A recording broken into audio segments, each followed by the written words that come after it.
মক্কার লোকেরা, আমি উমর তোদেরকে ঘোষণা করি, যাদের স্ত্রী বিধবা করতে চাস, যাদের সন্তানগুলিকে তোরা এতিম করতে চাস, আয় আমি উমরের তরবারির নিচে আজকে থেকে প্রকাশ্যে নামাজ চালু হবে। আল্লাহর হুকুম নামাজ প্রকাশ্যে মানুষ পড়বে, যদি কেউ বাধা দেয় আমি উমর তরবারি দিয়া তা ফয়সালা করব।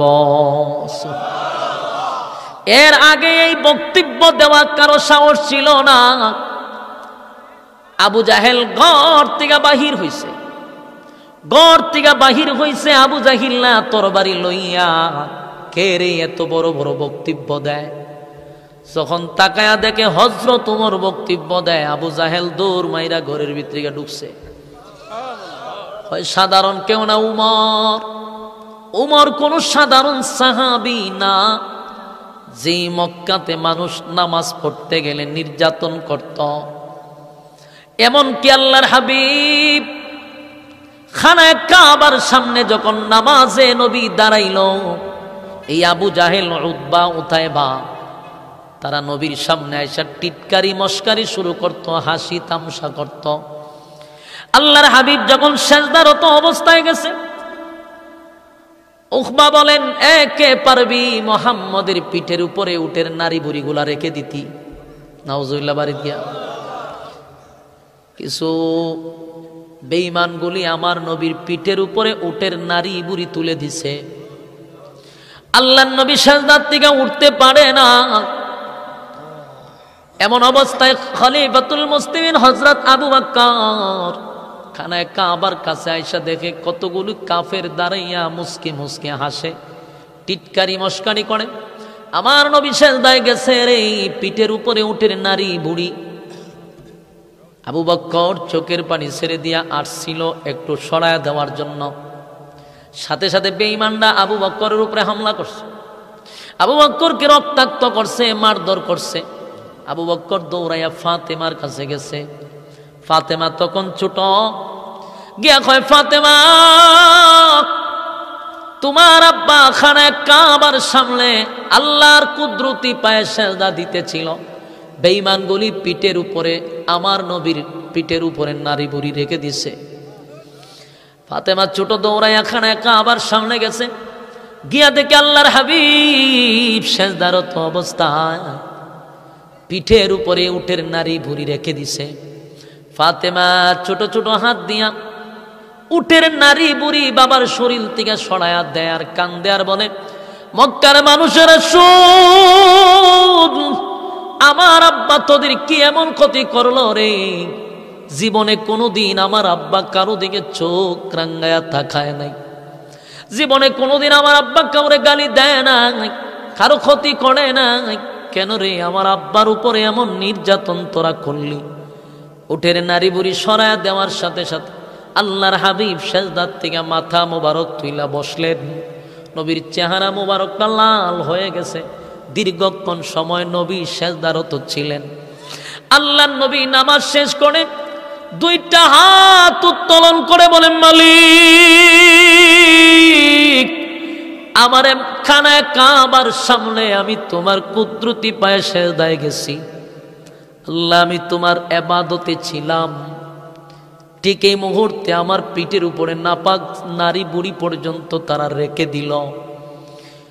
আল্লাহর হাবিব দুইটা হাত তুলে বলে, মালিক, তায়েফের ময়দানে আমি রক্তাক্ত হইছি, কিন্তু এত রক্তাক্ত হইছি আমি তোমার কাছে অভিশাপ দেই নাই। গজবের ফেরেশতা আসলো, আমি তাদেরকে নিষেধ করলাম, উল্টা তাদের জন্য আমি দোয়া করলাম। আমি তোমার দিনের দাওয়াত দিতে গিয়ে কত মার খাইছি, কোনদিন আমি প্রতিবাদ করি নাই গো। আমারে যদি নির্যাতন করছে আমি উল্টা তাদের জন্য দোয়া করছি, কিন্তু আজকে আমার কলিজায় লাগছে, আমি তো তোমার কুদরতি পায়ে সেজদারত ছিলাম। এই খানায়ে কাবার সামনে উটের নারী বুড়ি নাপাক জিনিস আমার পিঠে রাখছে, এটা আমি আর বরদাস্ত করতে পারলাম না। আবার তারা টিটকারি মস্কারি করছে, তোমার খানায়ে কাবার সামনে দাঁড়াইয়া তারা নামাজকে সামনে রেখে টিটকারি মস্কারি করল, আমি বরদাস্ত করতে পারলাম না। আল্লাহর নবীর চোখের পানি চলে আসছে। আর নবীজি ধৈরা ধৈরা বলছে, আল্লাহ এদের একটাকেও তুমি ছেড়ে দিবা না, সবগুলারে শেষ করবা। আপনার কি মনে হয় নবীর দোয়া অথবা বদুয়া কোনো সময় ফিরত যায়? কথা হয় না। আমার নবী দোয়া করতে দেরি, পয়গম্বর দোয়া করতে দেরি হয় গো, কিন্তু তা কবুল হইতে দেরি হয় না। এখন ঠিক আছে, ঠিক আছে, ঠিক আছে, ঠিক আছে। আল্লাহর নবী বলেন, আমার পিঠের উপরে নারী বুড়ি রেখে দিল, আল্লাহ আমি তো তোমার কুদরতি পায়ে ছিলাম। এই জন্য আল্লাহর নবী বরদাস্ত করতে পারে নাই, বলছে যেগুলা এখানে দাঁড়ায়া ছিল সবগুলার তুমি সাইজ করবা। ঠিক বদরের যুদ্ধে আল্লাহ সবগুলারে সাইজ করছে, একটাও বদরের যুদ্ধের থেকে ফিরে আসতে পারে নাই, সবগুলারে আমার মালিক জাগা মতো সাইজ করছে।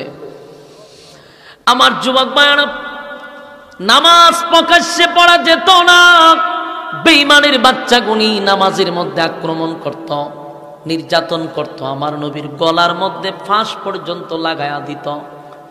সেই খলিফাতুল মুসলিমিন হযরত ওমর কালেমা পড়ার পরে তরবারি লইয়া চতুর্দিকে ঘুরে আর কয়, পারবি আয় আমার কাছে আয়, তরবারির কাছে আয়। কারো সাহস থাকলে নামাজে বাধা দেয়। তোদের বিবিকে যদি বিধবা করতে চাস, আয় আমি উমরের তরবারির নিচে আয়, আমি দেখে দিব কার কত বুকের ফাড়া আছে। কাদের ছেলে এতিম করতে চাস, বাচ্চা কাচ্চারে এতিম করতে চাস, আয় আমি উমরের তরবারির নিচে আয়। সেদিন থেকে মক্কাতুল মুকাররমায় নামাজ প্রকাশ্যে শুরু হয়ে গেল। উমরের অবদান আছে রে, উমর সাধারণ কোনো সাহাবী না। আমি শুধু আপনাদেরকে উমরের বিষয়গুলো বলতেছি, উমরকে আগে চিনুন, তারপরে বাকি কথা শুনুন। উমর এমন একজন সাহাবী যার কথায় আল্লাহ 21 জায়গায় আয়াত নাজিল করছে। সুবহানাল্লাহর আওয়াজ কি জানি? এই মিয়া, আয়াত তো নাজিল হয় নবীদের উপর, কিন্তু উমরের মেজাজ অনুযায়ী আমার আল্লাহ 21 জায়গায় কোরআনের আয়াত নাজিল করছে। চারটি গানি কথা নয়, সাধারণ কথা নয়। আল্লাহ উমরকে কতটুকু পছন্দ করত যে উমরের মেজাজ অনুযায়ী আয়াত পাঠায়া দিত। সুবহানাল্লাহ। সেই উমর সাধারণ কোন সাহাবী নয়, যেই উমরের কথা নদী শুনতো, পানি শুনতো। সুবহানাল্লাহ। চিন্তা করেন উমর কেমন জিনিস। মিশরে একজন গভর্নর ছিল, তখন তৎকালীন সময়ে হযরত উমর ছিল দেশের প্রেসিডেন্ট। একটা দুইটা দেশের প্রেসিডেন্ট না, 50টা রাষ্ট্র উমরের আঙ্গুলের ইশারায় চলত। 50টা রাষ্ট্র, আমেরিকা একটা রাষ্ট্র, এরপরে আপনার রাশিয়া একটা রাষ্ট্র, বাংলাদেশ একটা রাষ্ট্র, ইন্ডিয়া একটা রাষ্ট্র, এরকম 50টা রাষ্ট্র অর্জত উমরের আঙ্গুলের ইশারায় চলত। জোরে কোন সুবহানাল্লাহ। অর্ধ পৃথিবীর যাহার আঙ্গুলের ইশারায় চলত সেই খলিফাতুল মুসলিমিন উমর মিশরে একজন গভর্নর রাখছে, আমর ইবনুল আস রাদিয়াল্লাহু তাআলা আনহু। সেখানকার দায়িত্ব উনি পালন করে। একদিন মিশরের মানুষ সবাই আসছে আমর ইবনুল আসের কাছে। আয়েশা কয়, হযরত আমরা মিশরের মানুষ চলি শুধু মিশরের নীল নদের পানির মাধ্যমে। আমরা কৃষক, কৃষি করে খাই, শুধু নদীর পানি হলো আমাদের জন্য মাধ্যম। নদীতে পানি না থাকলে আমরা না খাই, মরব, আমাদের কৃষিক্ষেত শেষ। আমাদের আয়ের উৎস হলো আমরা কৃষি করে খাই, আর কৃষির একমাত্র মাধ্যম হলো নীল নদ। কিন্তু নীল নদে পানি তো নাই। নীল নদ মাঝখান দিয়ে ফাটা মারছে, পানি নেই। দেশের মানুষ পড়ছে মহা মুসিবতে। গোটা দেশের মানুষ পাগল হয়ে গেল। হায় রে, নদীতে যদি পানি না থাকে তাহলে আমরা কৃষি করব কেমনে? আমরা জীবিকা অর্জন করব কেমনে? দৌড়ায়া গেছে আমর ইবনুল আসের কাছে, হুজুর নীল নদে পানি নাই গো, আমরা এখন না খায়া মরতে হবে, একটা ব্যবস্থা করেন রাষ্ট্রীয়ভাবে। আপনারা রাষ্ট্রের ক্ষমতায় আছেন, ব্যবস্থা করেন, না হয় দেশের মানুষের অস্তিত্ব থাকবে না। নীল নদে পানি নাই, পানি নাই, পানি নাই, পাগল পাগল হয়ে গেছে, দেশের জনগণ পাগল হয়ে গেছে। আমর ইবনুল আস চিন্তায় পড়ে গেল, আমি এখন কি করি? নদীতে পানি নাই, আমি কেমনে পানি দিব? যেহেতু দেশের প্রেসিডেন্ট হযরত ওমর, তাই আমর ইবনুল আস ওমরের কাছে চিঠি পাঠাইল, হযরত দেশের মানুষ আমার চতুর্দিকে ঘেরাও করছে, নীল নদে পানি নাই, কোনো ব্যবস্থা করা, রাষ্ট্রীয় কোনো ব্যবস্থা করতে হবে, না হয় দেশের মানুষের অস্তিত্ব থাকবে না, নীল নদ শুকিয়ে গেছে। হযরত ওমর চিঠি পাওয়ার পরে উল্টার একটা চিঠি লেখছে আমর ইবনুল আসের কাছে নয়, চিঠি লেখছে নদীর কাছে। সুবহানাল্লাহ, কি বাড়ি গিয়া কইবা?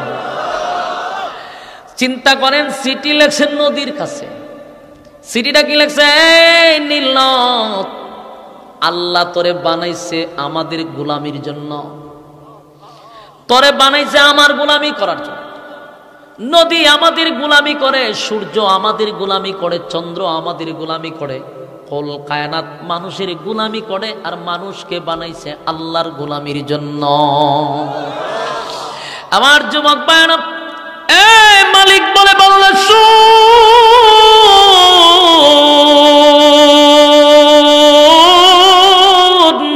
গোটা মাখলুক আমি বানাইছি বান্দা তোর গোলামির জন্য, তোর গোলামির জন্য। যদি বান্দা তুই আমার গোলামি করস, আমার গোলামি করবি, সূর্য তোর গোলামি করবে, তুই আমার গোলামি করবি, চন্দ্র সূর্য গ্রহ নক্ষত্র পাহাড় পর্বত সাগর নদী নালা খাল বিল কীট পতঙ্গ সব বান্দা তোর গোলামি করবে, কিন্তু বান্দা তুই করতে হবে আমার গোলামি। সুবহানাল্লাহ। হযরত ওমর বলে, নদী শুন, নদী নালা খাল বিল বানাইছে আমাদের গোলামি করার জন্য, তোর উচিত হলো আমাদের গোলামি করা, কিন্তু গোলামি বন্ধ করে দিছস। তাহলে শুন, আমি ওমরের বক্তব্য হলো, তুই যদি আমাদের গোলামি না করস, তাহলে এই নদী আর নদী থাকবে না। আমি ওমর পুরা নদীটারে বরাট করে দিব, নীল নদ বলতে আর পৃথিবীর মানচিত্রে থাকবে না। তুই যদি মানুষের গোলামি করস, তাহলে তোরে আমি বহাল রাখবো, না হয় তোরে চিরতরে মানচিত্র থেকে উঠায়া দিব। চিঠি পাঠাইছে নদীর কাছে। এই চিঠি যখন মিশরে গেল, মিশরের মানুষ হাসি তামসা শুরু করে দিছে, হায় হায় রাষ্ট্র কে চালায় রে, পাগলের হাতে রাষ্ট্র চলে গেছে। হাসি তামসা শুরু করছে, কয়েকটা ফাইজলামি শুরু করছে আমরা সাথে। দেশের মানুষ ক্ষিপ্ত হয়ে গেছে যে আমরা এমনিতেই মুসিবতে আছি, এমনিতেই আমরা মধ্যে। উমর আমাদেরকে নিয়ে তিরস্কার করলো, মজা করলো, নদীর কাছে চিঠি দিছে মানে আমাদের সঙ্গে একটা পাজলামি করা হইল না। আন্দোলন শুরু হয়ে গেল, মিছিল মিটিং শুরু হয়ে গেল। আমর ইবনুল আসের কাছে এসে বলে, আপনি না বাদশার কাছে বলার দরকার ছিল পানির ব্যবস্থা করার জন্য, পানি তো দিবি না, ব্যবস্থা করবি না, বরং আমাদের সঙ্গে ইত্রামি আর বান্ডামি শুরু করছে। এটা দেশের জনগণ বরদাস্ত করবে না। আমর ইবনুল আস বলে, দেশের জনগণ শুনো, তোমাদের কাছে খবর পৌঁছে গেছে, উমর একটা চিঠি দিছে নদীর কাছে। আমি এখনো চিঠিটা নদীর কাছে নিয়ে যাই নাই, তবে চিঠিটা আগে নদীর কাছে দিয়ে আসি, তারপরে প্রতিক্রিয়াটা দেখো, তারপরে না তোমরা ব্যবস্থা নিবা। মানুষ আরো হাসি তামসা শুরু করছে, আপনিও দিয়ে অর্ধেক পাগল হয়ে গেছেন। মানুষ চিল্লা চিল্লি শুরু করছে, আন্দোলন শুরু করছে। হায় হায়, এখন তো দেখা যায় রাষ্ট্র কোনো সুস্থ মানুষের কাছে না, রাষ্ট্র তো চলে গেছে অসুস্থ মানুষের কাছে। আমর ইবনুল আস তাদের তিরস্কারের মধ্য দিয়েই উনি চিঠিটা লইয়া যখন যাইতে লাগলেন নদীর কাছে, চতুর্দিকে মানুষ যাইতেছে, দেখা যাক কি হয়, সেখানে আমরা আন্দোলন করব আর আমর ইবনুল আসরে চতুর্দিক দিয়া ঘেরাও করব যে আমাদের সঙ্গে কেন ফাজলামি করলো। মানুষ গেছে দেখার জন্য। আমর ইবনুল আস নদীর কাছে গিয়া নদীর মাঝখানে গেছে, গিয়া কয়, নদী রে, এই চিঠিটা ওমর দিছে, চিঠির মধ্যে লেখা তোরে আল্লাহ বানাইছে আল্লাহর গোলামির জন্য, আর তোরে বানাইছে আমাদের গোলামির জন্য, আমরা করি মালিকের গোলামি, তুই করবি বান্দার গোলামি। তাই তুই যদি পানি না দেস, এই নদী আর নদী থাকবে না, এটা উমর বরাট করে দিবে। চিঠিটা নদীর মধ্যে রাখলো। আমর ইবনুল আস বলে, পৃথিবীর মানুষ শুন, আশ্চর্য হয়ে গেলাম, আশ্চর্য হয়ে গেলাম। যেই মাত্র চিঠিটা নদীর মধ্যে রাখলো, আমি চিঠি রাইকে একটা দৌড় মারছি, পানি আমার পিছনে দৌড়ানি শুরু করছে। একটা জবান বন্ধ রাখবেন, আল্লাহু আকবার। আরো জোরে কোন আল্লাহু আকবার। ঈমানের আওয়াজ দিয়ে বলেন আল্লাহু আকবার। উনি হলেন হযরত উমর, সাধারণ কোন সাহাবী নয় গো। উমরের কথা নদী শুনে, নদী শুনে দেশের চতুর্দিকের মানুষগুলো আশ্চর্য হইয়া কয়, কি দেখলাম, কি দেখলাম, কি দেখলাম। নদীও নাকি উমরের কথা শুনে। আমর ইবনুল আস বলে, শুনো, নদী কেন উমরের কথা শুনবে না? কারণ উমর মালিকের কথা শুনে, তাই উমরের কথা নদী শুনে। উমর তো আসল মালিকের সঙ্গে সম্পর্ক, যেই মালিক পানি দেয় তার সঙ্গে সম্পর্ক। তাই উমর যেই মালিকের সঙ্গে সম্পর্ক করছে, তাই মালিকের গোলাম নদী কথা শুনতে উমরের বাধ্য। এর নাম হলো উমর। আমার যুবক ভাইয়েরা, উমরের নাম শুনলে পরে শয়তানও এই রাস্তা দিয়ে যাইতো না। প্রতিটা মানুষের সাথে শয়তান থাকে, এটা জানেননি আপনারা? প্রত্যেকটা মানুষের সঙ্গে শয়তান থাকে। যত বড় পীর হোক, তত বড় শয়তান তার সঙ্গে থাকে। আপনি যত বড় আল্লাহওয়ালা, তত বড় আল্লাহওয়ালা শয়তান আপনার সঙ্গে থাকবে। শয়তান প্রত্যেকটা মানুষের সঙ্গে থাকে, কারো সঙ্গে বেশিও থাকে। শয়তানের পুরা টিম আল্লাহওয়ালাদের সঙ্গে থাকে। সাধারণ পাবলিকের সঙ্গে যদি থাকে 5 জন, একজন আলেমের সঙ্গে শয়তান থাকে 100 জন। কথা হয় না? আপনার চেয়ে বেশি থাকে। কিন্তু শয়তান 100 জন মিললেও একজন আলেমরে যতটুক প্রদ্বষ্ট করতে পারে, সাধারণ পাবলিকরে একটা শয়তানের চেয়ে বেশি ক্ষতি করতে পারে। এই জন্য উলামায়ে কেরামদের সঙ্গে শয়তান আছে আপনারা তে তুলনায় বেশি। প্রতিটা মানুষের সঙ্গে শয়তান থাকে রে। সাহাবীদের সঙ্গেও শয়তান ছিল, কিন্তু উমরের কাছে শয়তান ভুলেও যাইতো না। উমর যেই রাস্তা দিয়া যাইতো, শয়তান ভুলেও সেই রাস্তা দিয়া ঢুকতো না। তার নাম হযরত উমর। রাষ্ট্র চালাইছে, দেশের প্রেসিডেন্ট ছিল। বলুন, দেশের কি ছিল? দেশের প্রেসিডেন্ট ছিল গো। আজকে দেশের বড় বড় রাষ্ট্রনায়করা উমরের ইতিহাস পড়ে, উমরের রাষ্ট্র চালায়। উমরের রাষ্ট্র চালানোর পুরা ক্যাটালগটা তারা পড়ে এবং নিজেই বাধ্য হয়। যেমন ভারতের ইন্দিরা গান্ধী হয়, মারা গেছে। সে বলছিল, যদি পৃথিবী শান্ত করতে চাও তাহলে উমরের শাসন ব্যবস্থা শুরু করো। উমরের শাসন আমলে কেমন ছিল? আমাদের দেশের একটা চেয়ারম্যান যদি হয়, এর ফডর ফডর এলাকার তখন যায় না, এর গুন্ডা বাহিনীর কারণে এলাকার তখন যায় না। 1.5 টাকার এক চেয়ারম্যান না, চেয়ারম্যান বলার টাইম আছে নি এখন চান। কিন্তু হেরও একটা গ্যাং বাহিনী আছে, এরও কিছু গুন্ডা ফান্ডা সুর বাটপারের সাথেও থাকে। এক গ্রামের মধ্যে, ইউনিয়নের মধ্যে একটা মানে সন্ত্রাস বাহিনী লালন পালন করে। 1.5 টাকার এক চেয়ারম্যান, এরও সন্ত্রাস বাহিনী আছে। অথচ হযরত উমর ছিল দেশের প্রেসিডেন্ট, প্রেসিডেন্ট, প্রেসিডেন্ট। কিন্তু ওই উমর দেশের প্রেসিডেন্ট থাকা অবস্থায় দেশ কেমনে চালাইল? রাতের গভীরে ঘুমাইতো না, ঘুমাইতো না। সবাই যখন ঘুমিয়ে যাইত, হযরত উমর গভীর রাত্রে ঘুম থেকে জাগ্রত হয়ে যাইত। ওইটা গোটা এলাকা, নিজের এলাকা ঘুরে ঘুরে ঘুরে ঘুরে দেখত। একদিন রাস্তা দিয়া যায়, দেখে একটা তাঁবুর মধ্যে বাতি জ্বলে। গভীর রাত্রে তাঁবুতে বাতি জ্বলে রে। ওমর সামনে একটু আগাইলো, আগায়া দেখে একটা মহিলা চুলার মধ্যে একটা পাতিলা বসাইয়া আগুন দিতেছে আর লাড়াচাড়া করতেছে। হযরত ওমর দূর থেকে অনেকক্ষণ তাকায়া দেখলো যে এত সময় তো যে কোনো রান্না হয়ে যাওয়ার কথা, কিন্তু মহিলা শুধু বসে আছে আর লাড়াচাড়া করে। একটা সময় খলিফাতুল মুসলিমিন উমর নিজের পরিচয় গোপন করে মহিলার সামনে গিয়ে দাঁড়ায় বলে, মাগো গভীর রাত হয়ে গেছে, আপনি গভীর রাত্রে একটা পাতিলার মধ্যে শুধু পানি দিয়া কি করতেছেন? মহিলার চোখ দিয়া পানি পড়ে আর বলে, এই আগন্তুক যুবক, আমি এই পাতিলার মধ্যে কোনো খাবার পাকাই না, আমার দুইটা বাচ্চা 3 দিন ধরে কোনো খাবার নাই, পেটের খিদায় তারা কাতরাচ্ছে, আমি তো মা, আমার কাছে খাবার চায় রে, আমি আমার সন্তানকে খাবার দিতে পারি না, সান্ত্বনা দিয়েও পারি না। আমার সন্তানগুলি বারবার বলে, মাগো পেটের খিদা সহ্য করতে পারি না, ও মা খাবার দাও, খাবার দাও, খাবার দাও। এই আগন্তুক যুবক শোনো, আমার বাচ্চাগুলারে আমি এই পাত্রের মধ্যে পানি আর 2টা পাথর দিয়ে নাড়াচাড়া করে বুঝাইতেছিলাম, তোমরা একটু অপেক্ষা করো, আমি তোমাদের জন্য রান্না করতেছি। আমার বাচ্চাগুলি অপেক্ষা করতে করতে একটা সময় ঘুমিয়ে গেছে, আমিও চাইছিলাম কখন তারা ঘুমিয়ে যাবে। এই মহিলা কান্দে আর কয়, এই দেশের বাদশা যিনি, আল্লাহর কাছে তার জন্য আমি আদালতে, আল্লাহর আদালতে বিচার দিব।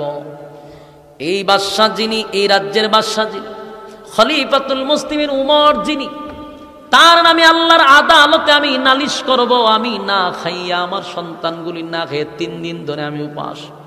হযরত উমরের শরীরের মধ্যে কম্পন সৃষ্টি হয়ে গেছে, কাঁপতে শুরু করছে। হযরত উমর তাড়াতাড়ি এখান থেকে চলে গেছে, দৌড়াইয়া বাইতুল মালের ভিতরে ঢুইকা কর্মচারীদেরকে বলবো, তাড়াতাড়ি তোরা এটার ভিতরে আটা ঢুকা, সবজি ঢুকা। ঢুকাইয়া বস্তার মুখ বাইদা বলে, আমার কাঁধে তুলে দে, যার আঙ্গুলের ইশারায় অর্ধ পৃথিবী পরিচালিত হয়, সেই বাদশার কাঁধে এখন বস্তা নিচে আলুর বস্তা, ডাইলের বস্তা।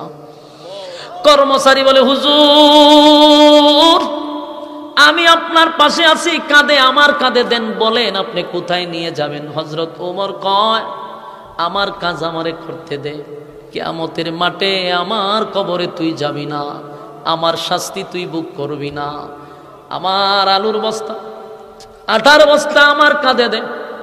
এই বস্তা লইয়া হযরত ওমর ওই মহিলার বাড়িতে গেছে, ওই তাঁবুতে গেছে, গিয়া নিজের হাতে ওমর রুটি বানাইয়া বানাইয়া মহিলারে খাওয়াইলো, মহিলার বাচ্চাদেরকে খাওয়াইছে। অবশিষ্ট আরো খাবার রিজার্ভ দিছে, দিয়া বলে, মাগো আপনার সন্তানগুলিকে পেট ভরে খাওয়ায়া দেন। মহিলা তো উমর রে চিনে না। মহিলা কয়, তোমার মতো যুবক থাকতে উমর রে রাজত্ব দিল খে? তোমারে যদি দেশের বাদশা বানাইতো, তাহলে দেশের মানুষ শান্তিতে বসবাস করত। মহিলা এই কথা বলতেছিল। এবার হযরত উমর বলেন, মাগো আগামীকালকে উমরের দরবারে আপনি যাবেন, সেখানে আমিও থাকব, দেখি আপনার জন্য কোনো ব্যবস্থা করা যায় কিনা। এই কথা বলে হযরত উমর চলে গেছে। পরের দিন মহিলা পার্লামেন্টের ভিতরে ঢুইকা দেখে, যেখানে উমর বসা, এটা তো সাধারণ কোনো মানুষের চেয়ার না, এটা তো দেশের রাষ্ট্রনায়কের চেয়ার। মহিলা বুঝতে পারছে। উমরের দিকে তাকায়া দেখে, এই যুবক তো গতকালকে আমাকে আটার বস্তা নিয়ে দিয়ে আসছে। মহিলা বুঝতে পারছে এটাই হলো উমর। তাই মহিলা বলে, বাবা আমি আসলে আপনাকে চিনতে পারি নাই, আমিরুল মুমিনিন, আমারে মাফ করে দেন, আমি চিনতে পারি নাই। হযরত উমর বলে, মাগো আমি আপনার কাছে মাপ চাই, ক্ষমা চাই, আপনি বলেন আল্লাহর কাছে কি আপনি বিচার দিবেন? আমি উমর কি আপনার প্রতি আমি অবহেলা করছি, এই জন্য আল্লাহর আদালতে কি আমার জন্য বিচার দিবেন? না, আমি আর আপনার জন্য বিচার দিব না, আপনি নিজে একটা দেশের বাদশা হয়ে আমার জন্য খাবার নিয়ে গেছেন। আমার যুবক ভাইরা উমর কাঁপতে কাঁপতে হাত পাও কাঁপা শুরু করছে, আর বলে, আমার এই রাজত্ব চালানোর ক্ষেত্রে মহিলা যদি আল্লাহর দরবারে আমার নামে বিচার দেয়, আমি উমরের জাহান্নাম ছাড়া গতি নেই। আমার যুবক ভাইরা, এই উমর সাধারণ কোন সাহাবী নয় গো, উমর সাধারণ কোন সাহাবী না, উমর সাধারণ কোন সাহাবী না। উমরকে যদি আপনি চিনতে হয়, উমরের ইতিহাস আপনাকে বেশি বেশি পড়তে হবে। যেই উমরের মেজাজ মতো আল্লাহ 1-2 জায়গায় নয়, প্রায় 21 জায়গায় আয়াত নাজিল করছে। সুবহানাল্লাহ। মেজাজ মতো কিভাবে আয়াত নাজিল হয়েছে? মক্কাতে এক, মদিনায় এক মুনাফিক মারা গেছে। মুনাফিকের জানাজা পড়তে গেছে স্বয়ং রাসূল আরবি সাল্লাল্লাহু আলাইহি সাল্লাম। হযরত ওমর রাগান্বিত হয়ে গেল, এত বড় টাটকা মুনাফিকের জানাজা কেন নবী পড়াবে? কিন্তু তারপরও নবী জানাজা পড়ায়া দিল। ওমর নবীরে স্মরণ করাই একটা আয়াত পড়তেছিল বারবার, ইস্তাগফির লাহুম আও লা তাস্তাগফির লাহুম ইন তাস্তাগফির লাহুম 70 মাররাতান ফালান ইয়াগফিরাল্লাহু লাহুম যালিকা বিআন্নাহুম কাফারু বিল্লাহি ওয়া রাসূলিহি ওয়াল্লাহু লা ইয়াহদিল কওমাল ফাসিকিন। হযরত ওমর আল্লাহর নবীকে উদ্দেশ্য করে বার আয়াতটা রিপিট করতেছিল। রাসূল বুঝতে পারছে ওমর আমারে কি বুঝাইতে চায়। নবী বলেন, ওমর রে, এই আয়াতের কোথাও তো মুনাফিকের জানাজা পড়াবো না এমন কোনো কথা নাই। এই আয়াতে বলা হয়েছে আমি নবী যদি মুনাফিকের জন্য 70 বার দোয়া করি, আমার আল্লাহ দোয়া কবুল করবে না। তাই নবী জানাজা পড়াইয়া দিছে। সব সাহাবীরা চলে গেছে, কিন্তু ওমর একটা জায়গায় বসে মনটা বেজার করে বসে আছে, কারণ মুনাফিকের জানাজা নবী পড়াইছে, ওমর বরদাস্ত করতে পারতেছে না। কিছুক্ষণ পরে নবী হযরত ওমর তাকায়া দেখে আল্লাহর হাবিব ওই মুনাফিকের জানাজা পড়াইয়া লাশের পিছনে পিছনে নবী হাঁটতে হাঁটতে কবরে গিয়া দাঁড়াই গেছে। হযরত ওমরের এবার মেজাজ গরম হয়ে গেছে, আর বুঝতে পারছে আগে না হয় কোরআনে আয়াত নাজিল হয় নাই জানাজার বিষয়টা, কিন্তু দুয়ার বিষয় তো আগে আয়াত নাজিল হয়ে আছে। যেহেতু দোয়া নিষেধ, তারপরে নবী কেন কবরে গেল? কবরে যাওয়ার মানেই হলো নবী দোয়া করবে, এতে আল্লাহ না আয়াত নাজিল করছে দোয়া করলেও কাম হবে না। নবী কেন রে কবরের সামনে গেল দোয়া করার জন্য? হযরত ওমর আসমানের দিকে তাকায়া বলেন, মালিক, বরদাস্ত করতে পারি না গো, মদিনার সবচেয়ে বড় মুনাফিকের জানাজা আপনার বন্ধু পড়াইছে। আমি বহুবার আয়াতে কারিমা পড়ছি, কিন্তু আপনার বন্ধু বলছে এই আয়াত নামাজের বিরুদ্ধে না, তাই নামাজ পড়াইছে। কিন্তু এখন যে আপনার বন্ধু কবরের সামনে গেল দোয়া করার জন্য, আপনি না বলছেন ইস্তাগফির লাহুম আও লা তাস্তাগফির লাহুম ইন তাস্তাগফির লাহুম 70 মাররাতান ফালান ইয়াগফিরাল্লাহু লাহুম যালিকা বিআন্নাহুম কাফারু বিল্লাহি ওয়া রাসূলিহি ওয়াল্লাহু লা ইয়াহদিল কওমাল ফাসিকিন। আপনারা স্পষ্ট ঘোষণা দিবেন যেই মুনাফিকের জন্য নবী দোয়া করবে, একবার না, দুইবার না, 70 বারও যদি কোনো মুনাফিকের জন্য নবী দোয়া করে, আপনি মালিক দোয়া কবুল করবেন না। এরপরও আপনার নবী কেন গো কবরের সামনে গেল দোয়া করার জন্য?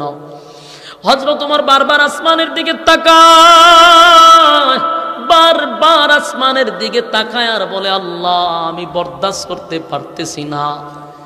যেই মাত্র বারবার নবী কবরের সামনে গিয়া যখন দাঁড়াইছে, উমর বারবার আসমানের দিকে তাকায়। এই দিকে সব দাফন কাফন শেষ, মাটি দেওয়া শেষ। এবার নবী 2টা হাত উত্তোলন করবে, মুনাফিকের জন্য দোয়া করবে। যেই মাত্র নবী 2টা হাত তুলল, এমনি জিব্রাইল নবীর সামনে দাঁড়ায়া গেছে। সুবহানাল্লাহ। আছে জিব্রাইল ডাক দিয়ে বলে, হাবিব হাত লামান, দোয়া করবেন পড়ে, দোয়া করবেন পড়ে। আগে শুনেন আমার আল্লাহ কি বলছে গো নবী। আপনার ওমরের সিদ্ধান্তটা আমার মালিকের কাছে বড় পছন্দ। চিৎকার দিয়া কোন সুবহান।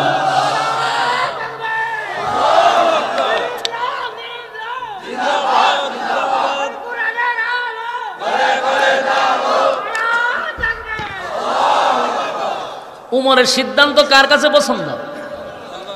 আল্লাহ কয় উমরের সিদ্ধান্তটা আমার কাছে চূড়ান্ত সিদ্ধান্ত। উমরের সিদ্ধান্তটা নবী আমার কাছে পছন্দ হয়ে গেছে। উমর নিষেধ করছে, আপনি বারবার আয়াতটা আপনাকে রিপিট করলো, আপনি তারপরও জানাজা পড়াইছেন। এখন মোনাজাতের কথা নিষেধ, আপনি কেন মোনাজাত পড়াইলেন? আপনারা কি বিরক্ত হইতেছেন?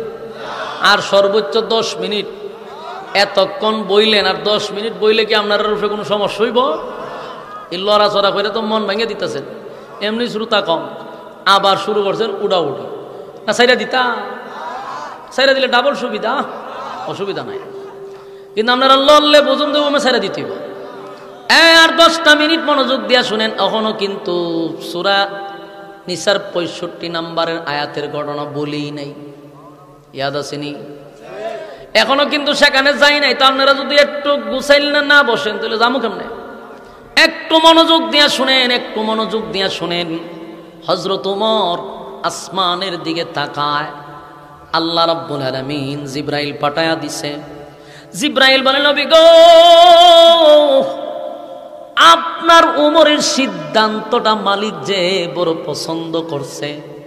আপনার ওমরের সিদ্ধান্তটাই মালিকের কাছে চূড়ান্ত সিদ্ধান্ত। তাই আল্লাহ বলছে হাতলামা, আগে শুনুন আল্লাহ কি বলে। আয়াত কিন্তু নাজিল হয়ে গেছে। তখন আয়াত আরেকটা নাজিল হয়, ওয়ালা তুসাল্লি আলা আহাদিম মিনহুম মাতা আবাদাও ওয়ালা তাকুম আলা কবরি। আয়াত নাজিল হয়ে গেছে। আল্লাহ বলেন ওয়ালা তুসাল্লি, নেক্সট টাইমে, ভবিষ্যতে, পরবর্তীতে আপনি কোনোদিন আর মুনাফিকের জানাজা পড়াবেন না। কথা বুঝতেছেন?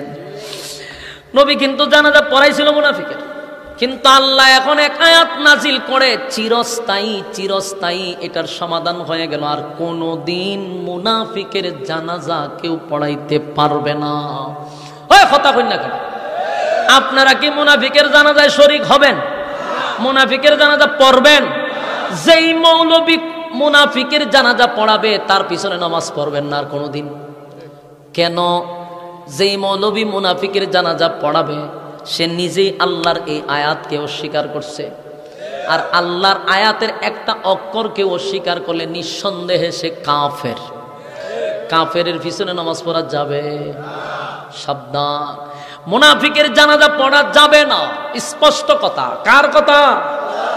আমাদের সমাজে মুনাফিক আছে না নাই? বহু আছে, বহু আছে। আন্তর্জাতিক মানের মুনাফিকও আছে, গ্রামগঞ্জের মুনাফিকও আছে, মহল্লার মুনাফিকও আছে, পাড়ায় মুনাফিক আছে না না? আমাদের সমাজের বহু মানুষ মুনাফিকি করছে। তারা মারা গেলে আমাদের মসজিদের ইমাম সাহেবরা কেমনে রে তার জানাজাটা পড়ায়? আমাদের দেশে বহু মুনাফিক জানা কোরআনের বিরোধিতা করছে, কোরআনের বিরোধিতা করছে, আলেমদের বিরোধিতা করছে, মাদ্রাসার বিরোধিতা করছে, আল্লাহর আইনের বিরোধিতা করছে। আলেমদের নাম শুনলে নাক ছিটকাইছে। এরা হলো প্রকাশ্যে মুনাফিক। এরা নিজের দাবি করে আমি মুসলমান, কিন্তু উলামায়ে কেরামদের নাম শুনলে নাক ছিটকায়। এরা যখন আল্লাহর হুকুমের কথা শুনে তখন তারা সহ্য করে না, নবীর তরিকা মানে না, কিন্তু নিজের দাবি করে মুসলমান, মাদ্রাসা দেখতে পারে না। এই সমস্ত মুনাফিক যদি সমাজে মারা যায়, কুকুর বিড়ালের মতো রাস্তাঘাটে পড়ে থাকবে, কিন্তু তার জানাজা পড়ানো যাবে না। ফ্যাসিস্ট আমলে বহু এমপি মন্ত্রী ছিল জাতীয় পর্যায়ের মুনাফিক, আন্তর্জাতিক মানের মুনাফিক, যারা মিডিয়ার মাধ্যমে স্পষ্ট বলছে, মৌলবাদী বইলা গালাগালি করছে, মাদ্রাসাকে ব্যাঙের ছাতা বলছে, কোরআনের বিরোধিতা করছে, নবীর বিরোধিতা করছে, মাদ্রাসার বিরোধিতা করছে, আলেমদের বিরোধিতা করছে। এমন মানুষ মারা যাওয়ার পরেও মসজিদের ইমাম গিয়া জানাজা পড়াইছে, কিছু কিছু ক্ষেত্রে বাধ্য হইয়া পড়াইছে, এছাড়া উপায় নাই। আমি একজনকে ধরছিলাম, বললাম মিয়া শুনলাম আপনি অমুকের জানাজা পড়াইছেন, আপনার বিষয়ে তো নামাজই পড়া যায় যেত না। এখন ভাই আমার জায়গাতে আপনি দেখলে আপনিও পড়াইতেন। খান আমি যে জায়গাতে আসলাম জানাজা না পড়ালে আমার পরের দিন গায়েব করে লাইতো। জানাজা পড়াইছি ঠিক, উজু আসিননি এটি আমি সন্দেহ আছে আমার। উজুদা পড়াইতারছি না, উজু সারাই পড়াইছি। মুনাফিকের জানাজা আবার উজু লাগেনি, কোন রকম কুত্তা বিলাইয়ের মতো খবর ফেলায় তোরা হন, পরে তো খবর ইচ্ছা মতো সাইজ করবোই। কথা কন্যা দিই, যারা মুনাফিকি করছে ইসলামের সাথে, নবীর সাথে, কোরআনের সাথে, আলেমদের সাথে, এদের মরণ কুকুর বিড়ালের মতো, বিনা জানাজায় তাদেরকে গাতায় দেওয়া দরকার। এদের এইরকম দৃষ্টান্ত শাস্তি হলে বাকি সব মুনাফিক সোজা হয়ে যেত। কিন্তু আমরা দেখা যায় মারা গেলে জানাজা পড়াইতো, মুনাফিকরা চিন্তা করলে অসুবিধা কি? যেমন আমাদের দেশে অনেক মন্ত্রীরা বুক ফুলাই হয়েছে, মরলে মৌলবীদের জানাজা লাগবে না, এরকম কথা বলছে। আমার জানাজা পড়াইবার লোক আছে, ওই এমন লোক দিয়া পড়ায় যে উজুর ক্ষয় ফরস ইটি জানে না, উজু করতে গিয়ে গোসল করে লায়। বাস্তব না বাস্তব? ওই রম লোক দিয়ে হের জানাজা পড়া। আসলে তো কথা ঠিক, তুই যেমন তোর কপালকে আলেমদের জানাজা তোর কপাল থাকবো, তুই যেরকম এরকম আরেকজন ইমাম দরকার। আল্লাহ তোর মতো একটা কুখ্যাত বিখ্যাত একটা লোক দিয়ে তোর জানাজা পড়াইয়া দিছে। ইতিহাস কিন্তু থেকে যায়, মানুষ স্মরণ করে। হযরত উমর এমন একজন সাহাবী বলছে, আল্লাহ দেখছেননি আপনার পয়গম্বর মুনাফিকের জানাজাটা পড়াইছে, এখন গেছে দোয়া করার জন্য। আল্লাহ সাথে সাথে আয়াত নাজিল করে কয়, ওয়ালা তুসাল্লি আলা আহাদিম মিনহুম মাতা আবাদাও ওয়ালা তাকুম আলা কবরি। এখানে দুইটা কথা, একটা হলো ওয়ালা তুসাল্লি, নেক্সট টাইমে পরবর্তীতে ভবিষ্যতে আর কোনোদিন আপনি জানাজা পড়াবেন না, নবী পড়াবেন না, মানে কিয়ামত পর্যন্ত উম্মতি মুহাম্মদীর জন্য এটা নিষেধ। কথা হয় না? সবার জন্য নিষেধ। এরপর আল্লাহ বলেন, ওয়ালা তুসাল্লি আলা আহাদিম মিনহুম মাতা আবাদা ওয়ালা তাকুম আলা কবরি। শুধু জানাজা না, মুনাফিকের কবরের সামনে দাঁড়াইয়া আপনি নবী আর কোনোদিন মুনাজাত করবেন না। পাইছেননি সমাধান? ওই কথা হয় না? এই উমর সাধারণ কোন ব্যক্তি নয় গো। উমর যা চাইছে আল্লাহ তা পাঠাইছে। জোরে কোন সুবহানাল্লাহ। আল্লাহ কয়, উমর আমার কাছে উমরের সিদ্ধান্তটা চূড়ান্ত, উমরের সিদ্ধান্তটা আমি মালিকের কাছে পছন্দ হইছে, তাই আয়াত নাজিল করে দিছে। একটা দুইটা না, প্রায় 21 জায়গায় উমরের মেজাজ অনুযায়ী আল্লাহ আয়াত নাজিল করছে। এই উমর তো সাধারণ নয়, সেই উমরের বিরুদ্ধে কিন্তু হত্যা মামলা করছে। রাসূলের দরবারে শরণ আসেনি, কথা হয় না? হযরত উমরের বিরুদ্ধে হত্যা মামলা যেই উমরের মেজাজ অনুযায়ী আয়াত নাজিল হয়, যে উমরের মেজাজ আল্লাহ পছন্দ করে, সেই উমরের বিরুদ্ধে হত্যা মামলা হয়ে গেল রে নবীর আদালতে। আল্লাহর নবী নিজেই চিন্তিত, বারবার চিন্তায় পড়ে গেল, উমরকে আমি আল্লাহর কাছ থেকে ছায়া আনলাম, আর আজকে উমর একটা নির্দোষ মানুষকে হত্যা করল। মদিনার মানুষেরাও মনে মনে চিন্তা করে, না, উমর একটা নির্দোষ মানুষকে হত্যা করতে পারে না, উমর এমনটা নয়, উমর এমন হতে পারে না। কিন্তু তদন্ত নিয়ে দেখা যায় উমর নির্দোষ মানুষকে হত্যা করছে, যার কোনো অপরাধ ছিল না। এখন এই মামলা তো হত্যা মামলা। আদালতে যখন উমরকে নেওয়া হয়েছে, অবস্থা তো ভয়াবহ শুরু হয়ে গেছে। এখন কি করা যায়? উমরের এই ব্যবস্থার উপরে মামলা হয়ে গেছে, হত্যা মামলা। বিচারক হলেন স্বয়ং রাসূলুল্লাহ, সুবহানাল্লাহ। রাসূল হলেন বিচারক, হযরত উমর হলেন অপরাধী। গোটা মদিনায় মানুষ কান্নার রোল পড়ে গেছে। হায় রে, উমরের বিরুদ্ধে এখন হত্যা মামলা। উমরের বিরুদ্ধে হত্যা মামলা মানে উমরকেও হত্যা করা হবে, এটাই হলো আইন। কথা হয় না? এটাই তো আইন। তুমি একজনকে হত্যা করবা, বিচার হলো তোমারও হত্যা করা। এই বিচার যদি বাংলাদেশে বাস্তবায়ন হতো, আল্লাহর কসম বাংলাদেশে খুন খারাপি হইতো না।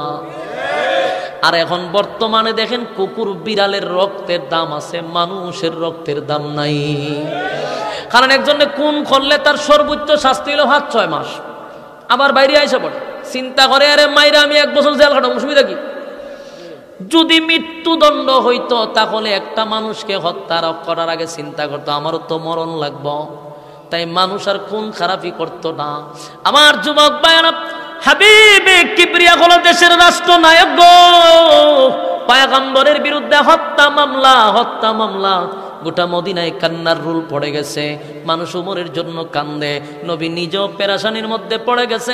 হায় রে, উমরকে আল্লাহর কাছ থেকে চাই না, এখন এত বড় দরবারও পড়লাম, উমরের বিচার আমি নবীর করতে হবে মৃত্যুদণ্ড। যখন সবকিছু ওকে হয়ে গেল, চতুর্দিক দিয়া যখন আনা গনা শুরু হয়ে গেল, এবার কোর্টে যখন হযরত উমরকে হাজির করা হলো, অপরাধীর কাঠগড়ায় হযরত উমর পয়গম্বর বিচারকের আসনে বৈশা এখন বিচারের রায় দিবে মৃত্যুদণ্ড। যেই মাত্র রায় দিবে, ঠিক এই সময় জিবরাইল নবীর সামনে হাজির। জবান বন্ধ রাখবেন, আল্লাহু আকবার, আর জোরে আল্লাহু আকবার। এই ইমানের আওয়াজ দিয়া বলেন আল্লাহু আকবার। আল্লাহর পয়গম্বর যখন বিচারের রায় দিবে তখনই জিবরাইল নবীর সামনে এসে কয়, হুজুর দাঁড়ান, রায় দিবেন পড়ে। আপনি হইলেন বিচারক, ওমর হলো অপরাধী, অপরাধীর কাঠগড়ায় হযরত ওমর, আর আপনি হইলেন বিচারকের কাঠগড়ায়। মামলা লড়ার জন্য কিন্তু একজন উকিল লাগে। সুবহানাল্লাহ, মামলা লড়ার জন্য একজন উকিল লাগে গো নবী। আজকের এই মামলার উকিল স্বয়ং আল্লাহ নিজেই হয়ে গেছে। সুবহানাল্লাহ, উমরের মামলা স্বয়ং আল্লাহ লড়বে। সুবহানাল্লাহ, সুবহানাল্লাহ। এই উমর সাধারণ কোন সাহাবী না,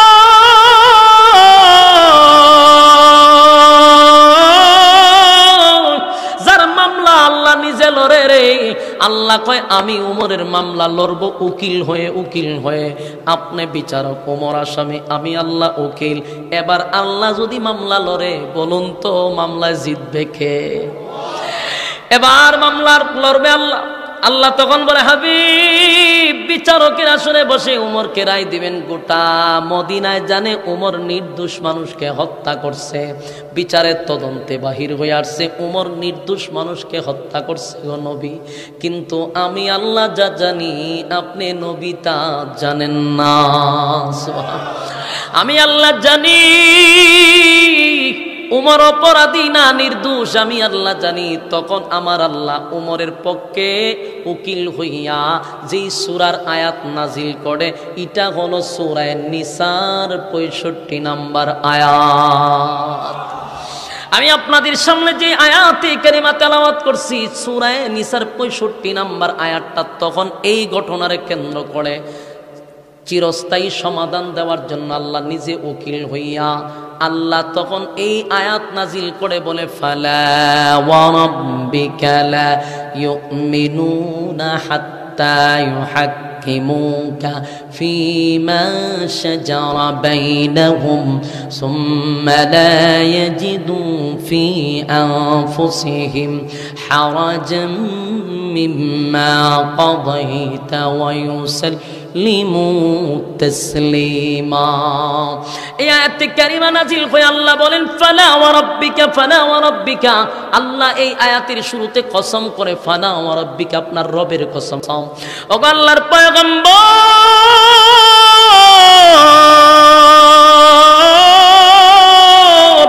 আপনার রবের কসম করে বলি, ফালা ওয়া রাব্বিকা, ফালা ওয়া রাব্বিকা, আপনার রবের কসম, আপনার রবের কসম।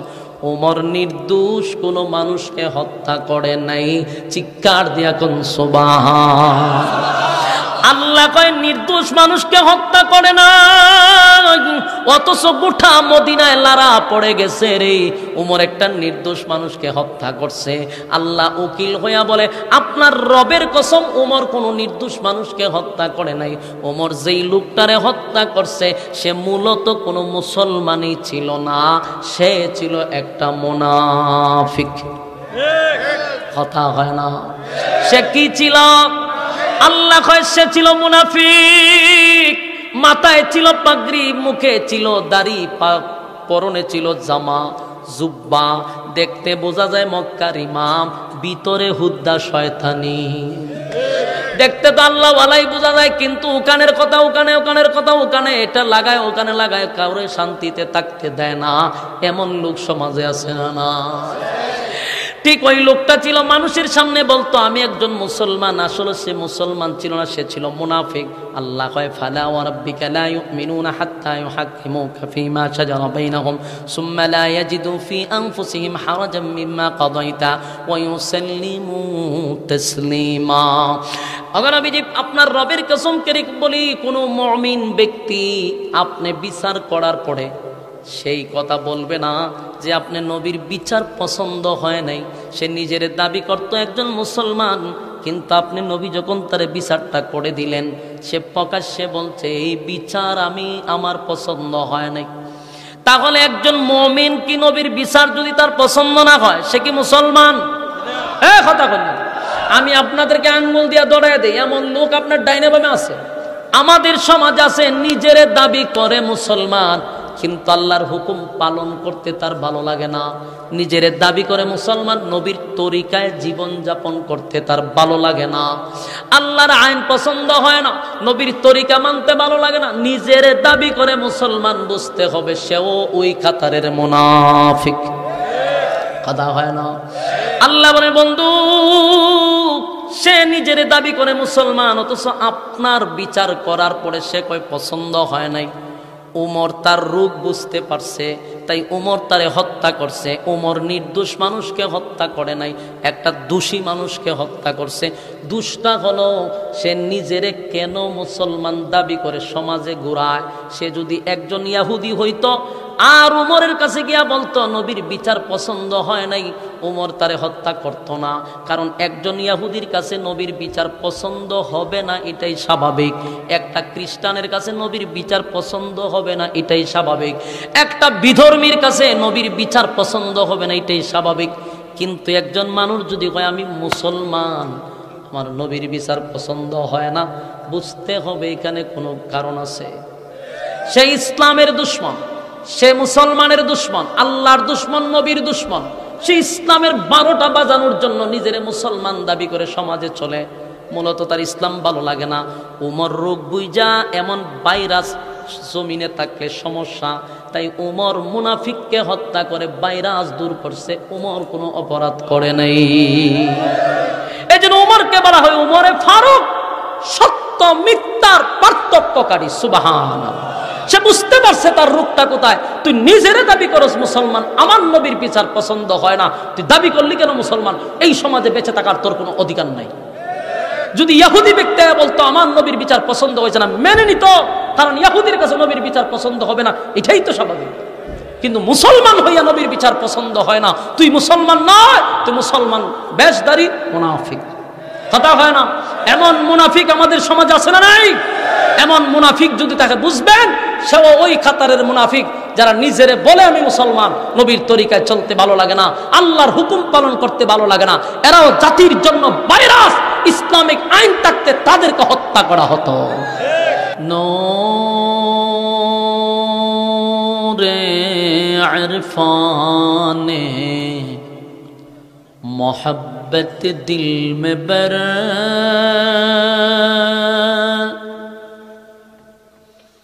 दोनों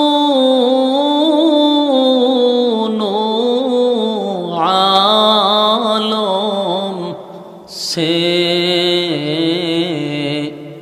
हमें कर बेखबर जलन तूने दी है मेरे दिल में यारो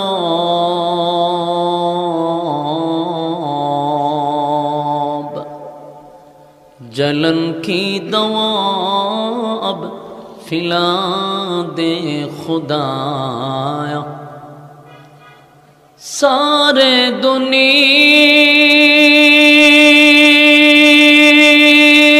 दुनिया तय किया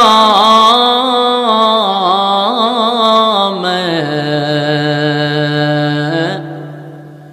मिसल दो देखा नहीं तेरी मानंद खूबसूरत चांद भी होता नहीं बलगल علا بكماله كشف الدجى بجماله.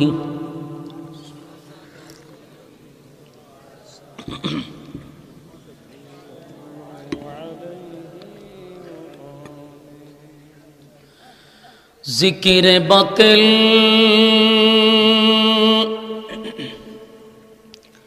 को हटा दे दिल से रबे,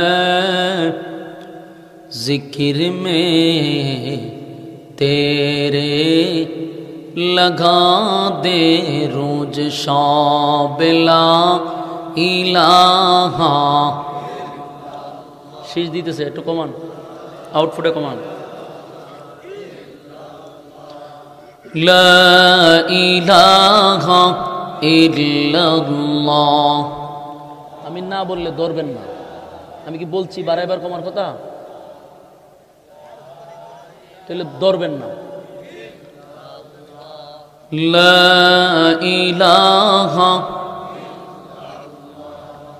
লা ইলাহা ইল্লাল্লাহ লা ইলাহা.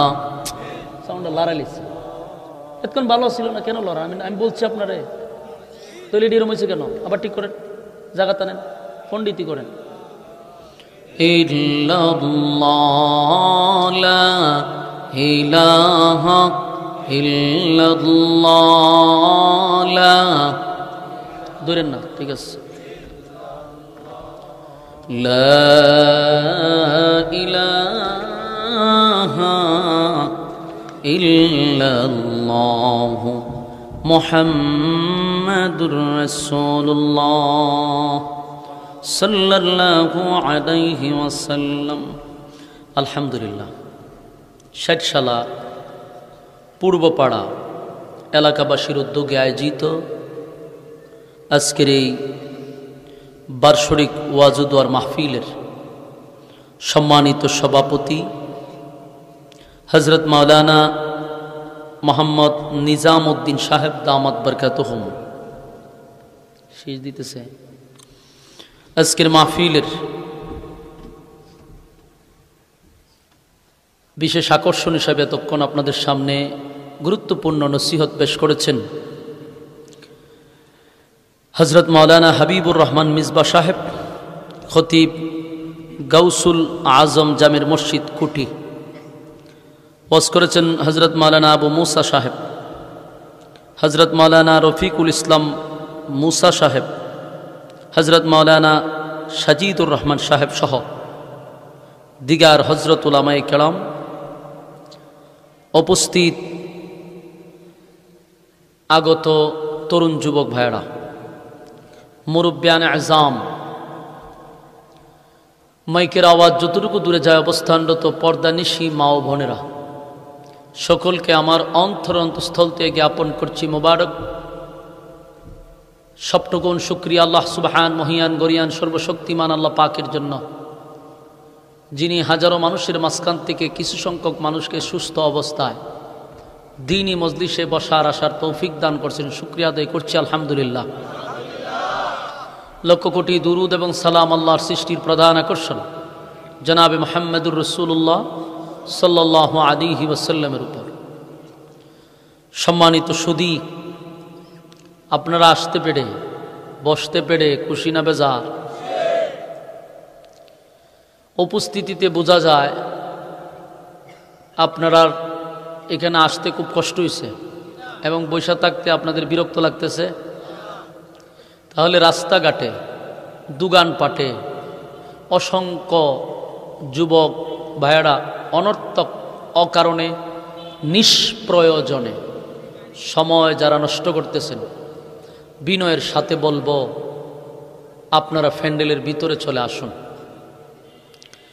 এই 60 সালা পূর্বপাড়া এলাকাবাসী অক্লান্ত পরিশ্রম করে রাতকে দিন করে সুন্দর একটি আয়োজন আপনাদেরকে উপহার দিয়েছে. এলাকাবাসী যদি মাহফিলে না বসে দোকানপাটে সময় নষ্ট করেন, অত্যন্ত দুঃখজনক. যারা এই আয়োজনটা করছে তাদেরই অক্লান্ত পরিশ্রম, আপনাদের জন্যই আজকের আয়োজন। দীর্ঘ সময় আপনারা দোকানপাটে ছিলেন, এবার সব কিছু বাদ দিয়ে প্যান্ডেলের ভিতরে চলে আসুন। যতক্ষণ আপনারা প্যান্ডেলটার ভিতরে থাকবেন, গুনাহ না হওয়াটাই সম্ভব। প্যান্ডেলের বাহিরে গেলে গুনাহ হওয়াটা সম্ভব। তাই গুনাহ মুক্ত এক পরিবেশে আল্লাহ আমাদেরকে বসার সুযোগ করে দিছে। এটা বহুত বড় এক নিয়ামত। আমি যুবকদেরকে দৃষ্টি আকর্ষণ করছি, দেখেন হায়াত যদি আগামী কাল পর্যন্ত থাকে, মানে আমরা যদি বেঁচে থাকি, তাহলে আগামী কালকে কিন্তু আড্ডা মারার সময় আছে, গল্প করার সময় আছে, সময় অপচয় করারও সুযোগ আছে। কিন্তু আগামী কালকে হায়াত থাকলেও এই মাহফিলে কি বসতে পারবেন? তাহলে এই কথাটি যারা শুনছেন, দিলের কান দিয়া কথাগুলি শুই না ভিতরে শ্রবণ করেন যে আমরা বাচ্চা থাকলেও আগামীকালকে মাহফিলটা পাবো না, কিন্তু বাচ্চা থাকলে দোকানপাটে আড্ডা দেওয়ার সুযোগ আছে। বছরে হয়তো বা একবার একটা মাহফিল হয়, তো কত বড় কপাল পোড়া হইলে বছরে একবারও দিনই একটা মজলিসে বসতে পারে না। প্রতিদিনের মতো সে ব্যস্তই থাকে, প্রতিদিনের মতো সে আড্ডাতেই থাকে। বছরে একদিন দিনের জন্য, আল্লাহর জন্য একটু সময় বসবে এই সুযোগও নাই। বুঝতে হবে কপাল পড়ছে। কপাল পোড়া জিন্দিগির থেকে আল্লাহ আমাদেরকে হেফাজত করুক। কোরআন এমন এক গ্রন্থ, এটার সুর শুনলে কোনো মুমিন বান্দা, ঈমান আছে এমন ব্যক্তি ঘরে বসে থাকতে পারে না। কারণ যখন সে কোরআনের কথা শুনবে, তার শরীরে আলাদা একটা জজবা তৈরি হবে, তখন সে ঘর থেকে বাহির হইতে বাধ্য। কিন্তু অনেক মানুষ শোনার পরও বাহির হয় না। কারণটা কি? কারণটা হইল আপনার এলাকাতে সাপ যে ধরে এটিরে কি কম? সাপুরিয়া, সাপুরি। এই সাপুরিয়ায় যখন সাপ ধরে তখন একটা বাঁশি বাজায়। এই বাঁশিটা বাজানোর উদ্দেশ্য হইল গর্তের ভিতরে যত বিষাক্ত সাপ আছে, এই সুর শুনলে সে আর গর্তে থাকতে পারে না। সাপের শরীরে একটা জজবা তৈরি হয়, তখন সে কি করে? গর্তের থেকে বাইর হয়ে আসতে বাধ্য হয়, তার শরীরে বিষ থাকার কারণে। তো ৬০ সালা পূর্বপাড়া মনে করেন একজন সাপুরিয়া আসছে, আইসা ইচ্ছা মতে বাঁশি বাজাইছে, কিন্তু গর্তের সামনে দাঁড়াইয়া বাঁশি বাজায়, গর্তের ভিতর থেকে সাপ বাহির হয় না। সাপুরিয়া চিন্তা করে গেল, গা এত বাঁশি বাজাইলাম তাও গর্তের দ্বারে দাঁড়াইয়া সাপ বাহির হইল না কেন? রাগে একটা কুদাল লইছে, কুদাল লইয়া এই গর্ত খনন করছে, করে ভিতরে তাকায়া দেখে 2টা সাপ বসে রয়েছে। সাপুরিয়া কয়, আমি যদি কিয়ামত পর্যন্ত বাঁশি বাজাই কোনো লাভ হইত না। যে 2 সাপ বসা, এর মধ্যে একটার নাম হইল দুরা, আর একটা হইল মাইটা দুরা। খন এর বাঁশি বাজায় ভিতর থেকে বাইর করা সম্ভব? কেন? বিষ নাই। এই তো বুঝতে পারছেন। সাপুরিয়া কয়, আমি এত বাঁশি বাজাইলাম কই? কারণ আরো যদি কিয়ামত পর্যন্ত বাসাই 2 সাপ লড়বেও না, কারণ শরীরে কি নাই? বিষ নাই। আমাদের সমাজের অনেক মানুষ আছে কোরআনের আওয়াজ শোনার পরেও ঘরে বসে থাকে, লড়েও না। কি নাই? এই সমস্যাটা হলো এখানে। শুনে ঠিক, লড়েও না। আবার কিছু মানুষ শোনার পরে ঘর থেকে দৌড়াইয়া চলে আসছে, বোঝা গেল ইমানি জজবা আছে। তো যারা শরীরে বিষ নাই তাদেরকে উদ্দেশ্য করে বলবো, আপনারা শরীরে ইমানি জজবা তৈরি করেন। এই বাচ্চাগুলার একটু উঠাই দেন এখান থেকে, এই যে 1টা 2টা 3টা, এরা চটকান থাকবো, সমস্যা করবো। আপনারা একটু সামনে আসেন, এরা পিছনে দেন, আপনারা একটু সামনে আসেন। মুরব্বী আয়ুন, সামনে আয়ুন, পিছনে দেন। এরা হাসবো, কথা কইব, খেলবো, এখানে তো ডিস্টার্ব হয়। এই কথা না বলে, কথা কই না লোক দিয়ে আরেকজন এখানে বসা, কথা কইেন না। আলহামদুলিল্লাহ, আপনারা যারা আসছেন এই প্রচণ্ড ঠান্ডার মধ্যে আরামের ঘুম হারাম করে নরমাল বিছানাতে বসছেন দিনের কথা শোনার জন্য। এতক্ষণ যিনি আলোচনা করছেন আবার অনেক প্রবীণ একজন বক্তা, আপনাদের মিসবা সাহেব অনেক প্রবীণ, আজকের থেকে ওয়াজ করে না, বহু বছর ধরে উনি ওয়াজ করে, আমি অনেক আগের থেকে ওনারা চিনি। তো ওনার এলাকা আপনারা দেখলাম অনেকক্ষণ ধরে ধৈর্যের সাথে কথাগুলি শ্রবণ করছিলেন, বাকি মোনাজাত পর্যন্ত আপনারা ওয়াজ শুনবেন এমন নিয়ত আছেন আপনারা? এটা কি ফাক্কা নিয়ত করুন যাব? তাহলে একটু হাত তুলে দেখান তো, কেটা কেটা থাকবেন মোনাজাত পর্যন্ত?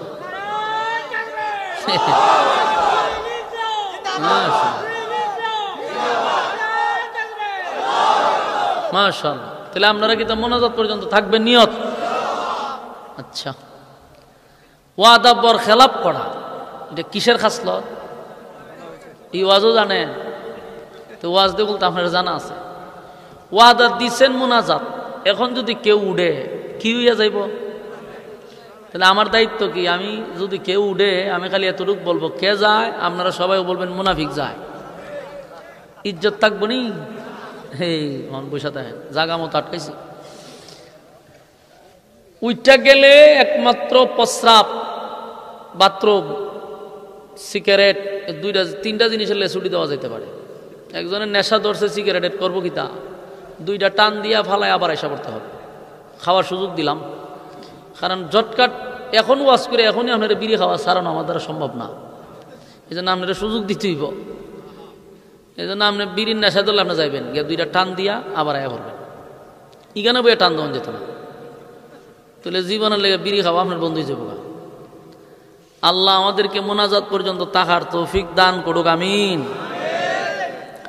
আপনারা কোরআনে কারীম শোনার জন্য আসছেন। কোরআন ১৫০০ বছর আগে নাজিল হয়েছে, এখনো কোরআন আছে, কিয়ামত পর্যন্ত কোরআন থাকবে।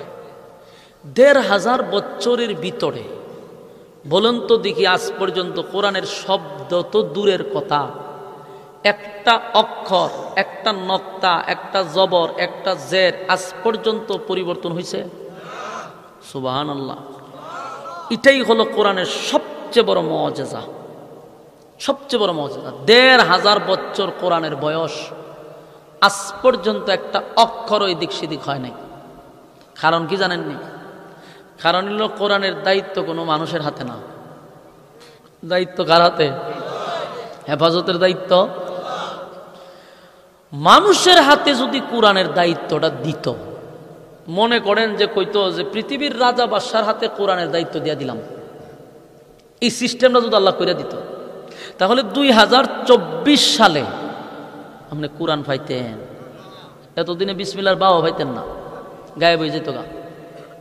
কারণ এক এক বাদশায়া বলতো এক এক আয়াত উঠায় দাও, নমাজের আয়াত উঠাই দিত এক বাদশায়া, পরের বাদশায়া হয়তো সুদের আয়াত উঠায় দাও, আরেক বাদশায়া হয়তো ঘুষের আয়াত উঠায় দাও, আরেকজনে হয়তো জিহাদের আয়াত উঠায় দাও, ফর্দার আয়াত উঠায় দাও, উঠায় দাও উঠায় দাও করতে করতে ২৪ সালে আয়াত দেখতাম বিসমিল্লাহর বাও নাই। কথা হয় না? দেখি এটা আল্লাহ জানেনি। এই জন্য মানুষের হাতে আল্লাহ দায়িত্ব দিছে না। সুবহানাল্লাহ। দায়িত্ব দিছে কার হাতে? আল্লাহ নিজে নিছে। আল্লাহ কোরআনে বলেন,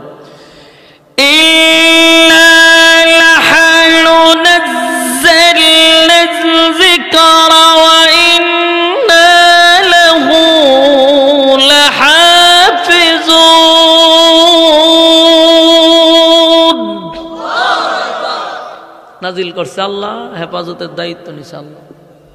ঘটনা কি তা? সাউন্ড ডাব্বা যায় করে কি করছে?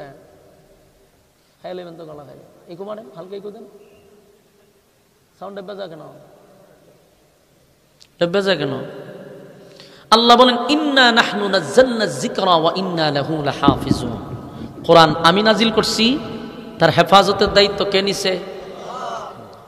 এজন্য কিয়ামত পর্যন্ত কোরআন থাকবে, একটা শব্দেরও পরিবর্তন হবে না ইনশাআল্লাহ।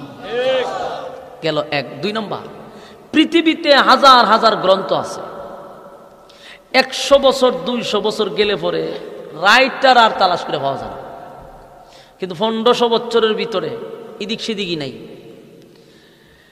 যত গ্রন্থ আছে প্রত্যেকটা গ্রন্থের রাইটার, যিনি লেখক, পৃষ্ঠার শেষ মাথায় লেখা থাকে, গ্রন্থ লিখতে আমার ভুল হতে পারে, ধরিয়ে দিবেন, পরবর্তীতে সংশোধন করব।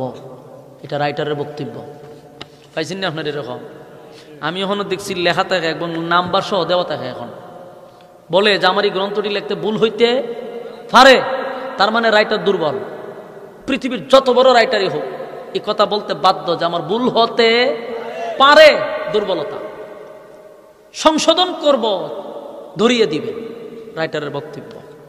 পৃথিবীতে শুধু একটা গ্রন্থ আছে যে রাইটার হেডলাইনে লেখছে ভুল নাই, চ্যালেঞ্জ। কইছে ভুল নাই, ফাল্লে ধরে দেখা। কইছে ভুল নাই এতটুকু শেষ না, ওই যে সন্দেহ করা যাবে না। যালিকাল কিতাবু লা রাইবা ফীহ। আল্লাহ বলেন এখানে ভুলও নাই, সন্দেহ নাই। আল্লাহ রাব্বুল আলামিন এই গ্রন্থের মধ্যে এবং হেডলাইনে লেখছে যেটা মধ্যে কি নাই, ভুল। তাহলে সেই কোরআন থেকে কথা শুনতে আপনারা আসছেন। আল্লাহ রাব্বুল আলামিন মোনাজাত পর্যন্ত ধৈর্যের সাথে শ্রবণ করার তৌফিক দান করুক, আমিন। আমরা কথা বলবো যে কোরআনে কোনো ভুল নাই, যে কোরআনে কোনো সন্দেহ নাই। শুনতে রাজি আছি? আমি আপনাদের সামনে সূরা নিসা এর 65 নম্বর আয়াত তেলাওয়াত করছি। বলুন কোন সূরা? নিসা। কয় নম্বর আয়াত?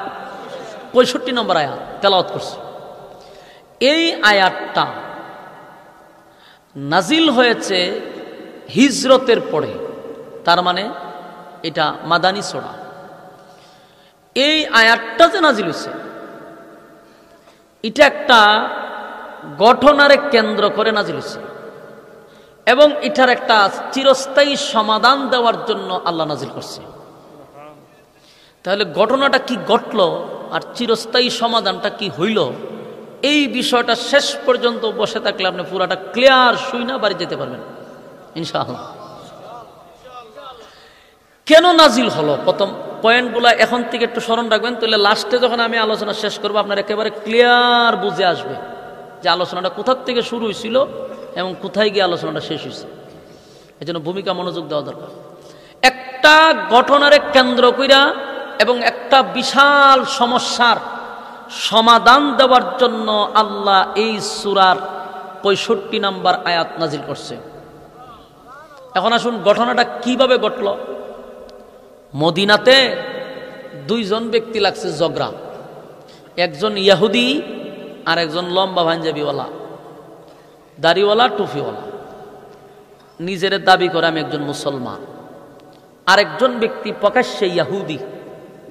দুই ব্যক্তি ঝগড়া লাগছে রাস্তার মধ্যে, লাইগা বলে যে দেখো এই পণ্যটা এটা আমার। আরেকজন ব্যক্তি বলে যে না ভাই এটা তো আমার, মূলত মালটা আমার। দুইজন দাবি করে একটা পণ্যের, কিন্তু সারাদিন ঝগড়া করে কেউ কাউরে আর মাল দেয় না, দাবি তো দুজনেরই। তো সকালবেলা একজনে দেখা গেছে দুইজনের ঝগড়া, বিকালে এসে কয় ভাই সাহেব সকালে দেখছিলাম আপনারা দুইটা মানুষ একটা জিনিস লইয়া লাগছেন, কেউ তো আর নিতে পারছেন না, তো ঝগড়া তো কিয়ামত পর্যন্ত করলেও কোনো সমাধান হবে না, আপনারা একটা সমাধান আসতেন না? জি সমাধানে পাওয়া দরকার। সমাধান আসতে গেলে একজন বিচারক লাগবে, এটার একটা বিচার কইরা মালটা আসলে কার এটা তারে বুঝাই দেওয়া দরকার। দুনো ব্যক্তি কয় কথা যুক্তি আছে, আমরা একজন বিচারকের শরণাপন্ন হওয়া দরকার। তখন দুইজনের মধ্যে একজন তো ইহুদি আর একজন হইল মুসলমান। তো ইহুদি ব্যক্তিটা মুসলমান ব্যক্তিরে জিগাইল যে এখন একজন বিচারের দরকার নেই, কহ বিচারের দরকার, তাহলে বিচারক কারে নির্বাচন করবা? এখন তো দেশের রাষ্ট্রনায়ক হলো বিশ্বনবী মুহাম্মদুর রাসূলুল্লাহ সাল্লাল্লাহু আলাইহি ওয়াসাল্লাম। রাসূল তখন কি ছিল? দেশের প্রেসিডেন্ট ছিল। বলুন রাসূল কি ছিল? জানেননি আপনারা? জানে হারা জীবন আমরার হুজুররা ওয়াজ শুনাইছে, রাসূলের পেটে ভাত্তর আসিন, রাসূল গরিব আসিন, এই ওয়াজ শুনতে শুনতে আপনার মগজ গেছে। রাসূল তো একটা সময় দেশের প্রেসিডেন্ট ছিল, এই ওয়াজ শ্রোতারা জানেও না, মৌলবীরা করেও না, খালি গরিব গরিব গরিব ফেটে ভাত্তর, এই ওয়াজ শুনতে শুনতে মগস্ত করে নিছে। আর এই ওয়াজের এত প্রভাব পড়ছে নাস্তিক ফারায়, নাস্তিকদের এই ওয়াজে এত প্রভাব পড়ছে যে কোনো আলেম যখন এখন নেতৃত্ব দিতে যায়, এরা উল্টা কয় হুজুররা রাজনীতি করে গেলে। হুজুররা রাজনীতি করবে কেন? ইসলাম না ফেডো ভাত্তর বানছে, ইসলাম না গরিব আছি, তো হুজুররা কেন রাজনীতি করত? এই হইল গরিবের ওয়াজের প্রভাব। নাস্তিকরা হুজুররা নেতৃত্ব দিলেই কয় এরা কেন নেতৃত্ব দিত, কারণ হেতু ওয়াজ শুনছে ইসলাম গরিব। এত ওই ওয়াজ শুনছে না যে দেশের রাষ্ট্রনায়ক আমার নবী ছিল, কি ওয়াজ শুনে নাই। আর ইওয়াজ মৌলবীরা ডালাভাবে করে না, খালি খানো দইরা হয় ফেটা ভাত্তর আছে, বাস শ্রোতারা খাইন দিন জায়গা। আর এরার ভিতরে এমন এক বিষ ঢুকাইয়া দিছে, ইসলাম মানেই হলো গরিব, ইসলাম মানেই হলো দরিদ্র। অথচ ইসলাম আমার নবী দেশের বাদশা ছিল, এটা বলা দরকার ছিল বুক ফুলিয়ে। এ খালি প্রথম পৃষ্ঠা পড়ছে, দ্বিতীয় পৃষ্ঠার পড়ছে না। আল্লাহ সূরা দুহার মধ্যে স্পষ্ট বলে, ওয়াজাদাকা আইলান ফাআগনা, আপনি গরিব ছিলেন, আমি আপনাকে ধনী বানাইছি। নবীরে আল্লাহ কয় আমি ধনী বানাইছি, গরিবের ওয়াজই করে, ধনী যে বানাইছি ওয়াজ করেই না। এই কারণে আস্তিকরা হয় হুজুররা কেন রাজনীতি করে। তো হুজুররা রাজনীতি কেন করে? বলে হুজুররা রাজনীতি শিখছে স্বয়ং রাসূলুল্লাহ সাল্লাল্লাহু আলাইহি সাল্লামের কাছ থেকে। আমার রাসূল দেশের বাদশা ছিল, আমরা সেখান থেকে রাজনীতি শিখছি। আমরা যদি ওয়াজ করতাম তাহলে কথা বলার সাহস পাইত না। আমাদের দেশের মানুষ মনে করে হুজুররা খালি মসজিদও থাকবো, মাদ্রাসা থাকবো, কে মারা গেছে দেখবো, আর 40-এর ফরানি কোন দিন, 5 দিনের ফরানি কোন দিন, ইডি বুঝি হুজুর আর কাজ। আসলে কি হুজুর ইগান পর্যন্তই? এটা মোবাইলে কার ফোন আছে দেখেন, এটা গানো না তোমারই গানো মনে আছে। এখন হুজুরার কাজ কি খালি মসজিদ আর মাদ্রাসায়? কথা হয় না। হুজুরার কাজ রাষ্ট্র পর্যন্ত, পার্লামেন্ট পর্যন্ত আলেমরা যাইতে হবে। যতদিন না পর্যন্ত আলেমরা পার্লামেন্টে না যাবে, এদেশের দুর্নীতি বন্ধ হবে না। এদেশে দুর্নীতি, ঘুষ, এরপর আপনার সুদ, জেনা, ব্যভিচার, এদেশে দর্শন, খুন, হত্যা, এগুলো বন্ধ হবে না। আলেমরা যদি ক্ষমতায় আসে, আল্লাহর কসম, দেশের টাকা বিদেশে পাচার হবে না। আমার সোনার বাংলাদেশ সোনায় রূপান্তর হতো যদি আলেমরা ক্ষমতায় থাকতো। কিন্তু আপনারারও খাচ্ছত খারাপ কম না। আজকে যদি আপনারা মসজিদের হুজুর দাঁড়ায়, মনে হয় আগামীতে উনি দাঁড়াইলো চেয়ারম্যানের, এই আপনার মুসল্লিরা এই হুজুরের ভোট দিতেন না 100%। কি কইব জানেননি? ও হুজুর কি রাজনীতি বুঝবো? ডায়লগ, কমন ডায়লগ কয়, হুজুর কে আর রাজনীতি বুঝবো? কে রে, হুজুর রাজনীতি বুঝে না। 30 পারা কোরআন হুজুরের ভিতরে ঢুকাইতে পারছে, কোরআনের ব্যাখ্যা হুজুরে দিতে পারে, হাজার হাজার লক্ষ মানুষের সামনে হুজুর কথা বলতে পারে।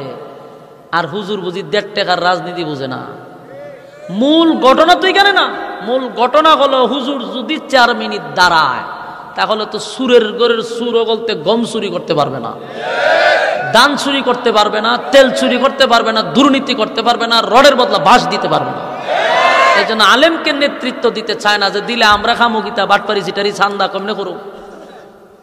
এই কারণে মূলত আলেমকে ক্ষমতায় বসাইতে চায় না, সুররা চুরি করার জন্য।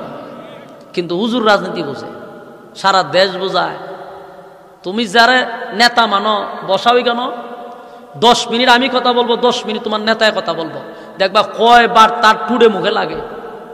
কথাই তো গুছায় বলতে পারে না 1000 মানুষের সামনে, আডু কাঁপে, তার বুক কাঁপে। আর একজন আলেম লক্ষ মানুষের সামনে কথা বলে, তার টুডে বাজে লাগে না। খালি বাহিরের ডিগ্রি হইলেই চলে না, ডিগ্রির মধ্যে তো শিক্ষায় কেমনে রডের বদলা বাঁশ দিতে হইব, সমাজে দুর্নীতি কিভাবে করবো, এগুলো পিএইচডি কইরা। তো সম্মানিত শুধু বলুন, আজকের থেকে এটা মাথায় রাখতে হবে, আমার রাসূল দেশের কি ছিল? প্রেসিডেন্ট ছিল, এটা ইয়াদ রাখবেন। ইসলাম খালি গরিব ছিল না, রাসূল দেশের বাদশা ছিল, এটা আপনারা মাথায় রাখতে হবে। তো তখন দেশের বাদশা থাকার কারণে রাসূল আরবি সাল্লাল্লাহু আলাইহি সাল্লামের কাছে এই লোকগুলা গেছে বিচার লইয়া। রাসূলের দরবারে যখন বিচার লইয়া গেছে, গিয়া কয় হুজুর মাল এটা আমার, দাবি করে এটা হের। এ কয় না হুজুর মাল আমার, এটা দাবি করে হের। রাসূল বুঝতে পারছে যে মাল একটা, দাবিদার দুইজন। আসলে এই মালটা কার, এটার একটা সুষ্ঠু তদন্ত করা দরকার। এই জন্য সুষ্ঠু তদন্ত করার জন্য একটা তদন্ত কমিটি তৈরি করছে। রাসূলের বিচার এটা কি বাংলাদেশের 16 বছরের বিচার? বাংলাদেশের 16 বছরের বিচার হলো দর্শন করছে একজনে, পত্রিকায় নাম আসছে আরেকজনের। ওই একেবারে এটা তো একবার পুরা নাটক হয়েছে। একটা মেয়েরে দর্শন করলো, আর প্রতিবন্ধী একটা রান্না কয় হ্যাঁ দর্শন করছে। মাইয়ারে জিগায় যে ঠিক আছে নি, কয় আমারে যে দর্শন করছে এরকম দজা ভাঙ্গা লোকে তো দর্শন করছে না, এদিন নিজের চলই চলতে পারে না। তো এইরকম নাটকও বাংলাদেশে সাজানো হয়েছে। তদন্ত কত দুর্বল তার প্রকাশ একটা বাস্তব নমুনা দেখেন। কিছুদিন আগে একটা ছেলের মা মারা গেল, বারাটিয়ায় মহিলাটাকে হত্যা করলো। কত দুর্বল তদন্ত কমিটি! তারা মা মারা গেছে যেই ছেলেটার, ওই ছেলেটাকে মার হত্যাকারী বানাইয়া আদালতে উঠাইল, রিমান্ডে নিয়ে ছেলেটারে মারধর করলো। শেষে দেখা যায় ছেলে খুন করে নাই, করছে তো বারাটিয়া। কিন্তু কেন নাম দিল? কারণ ছেলেটা মাদ্রাসায় পড়তো। এই মাদ্রাসায় পড়ার কারণে গুড়া নাস্তিক পাড়ার মিডিয়ারা, নিষিদ্ধ পল্লীতে যাদের জন্ম, ওই সমস্ত মিডিয়ারা মাদ্রাসার নামটা ব্যবহার করে একটা নির্দোষ মানুষকে মার হত্যাকারী বানিয়ে দিছে।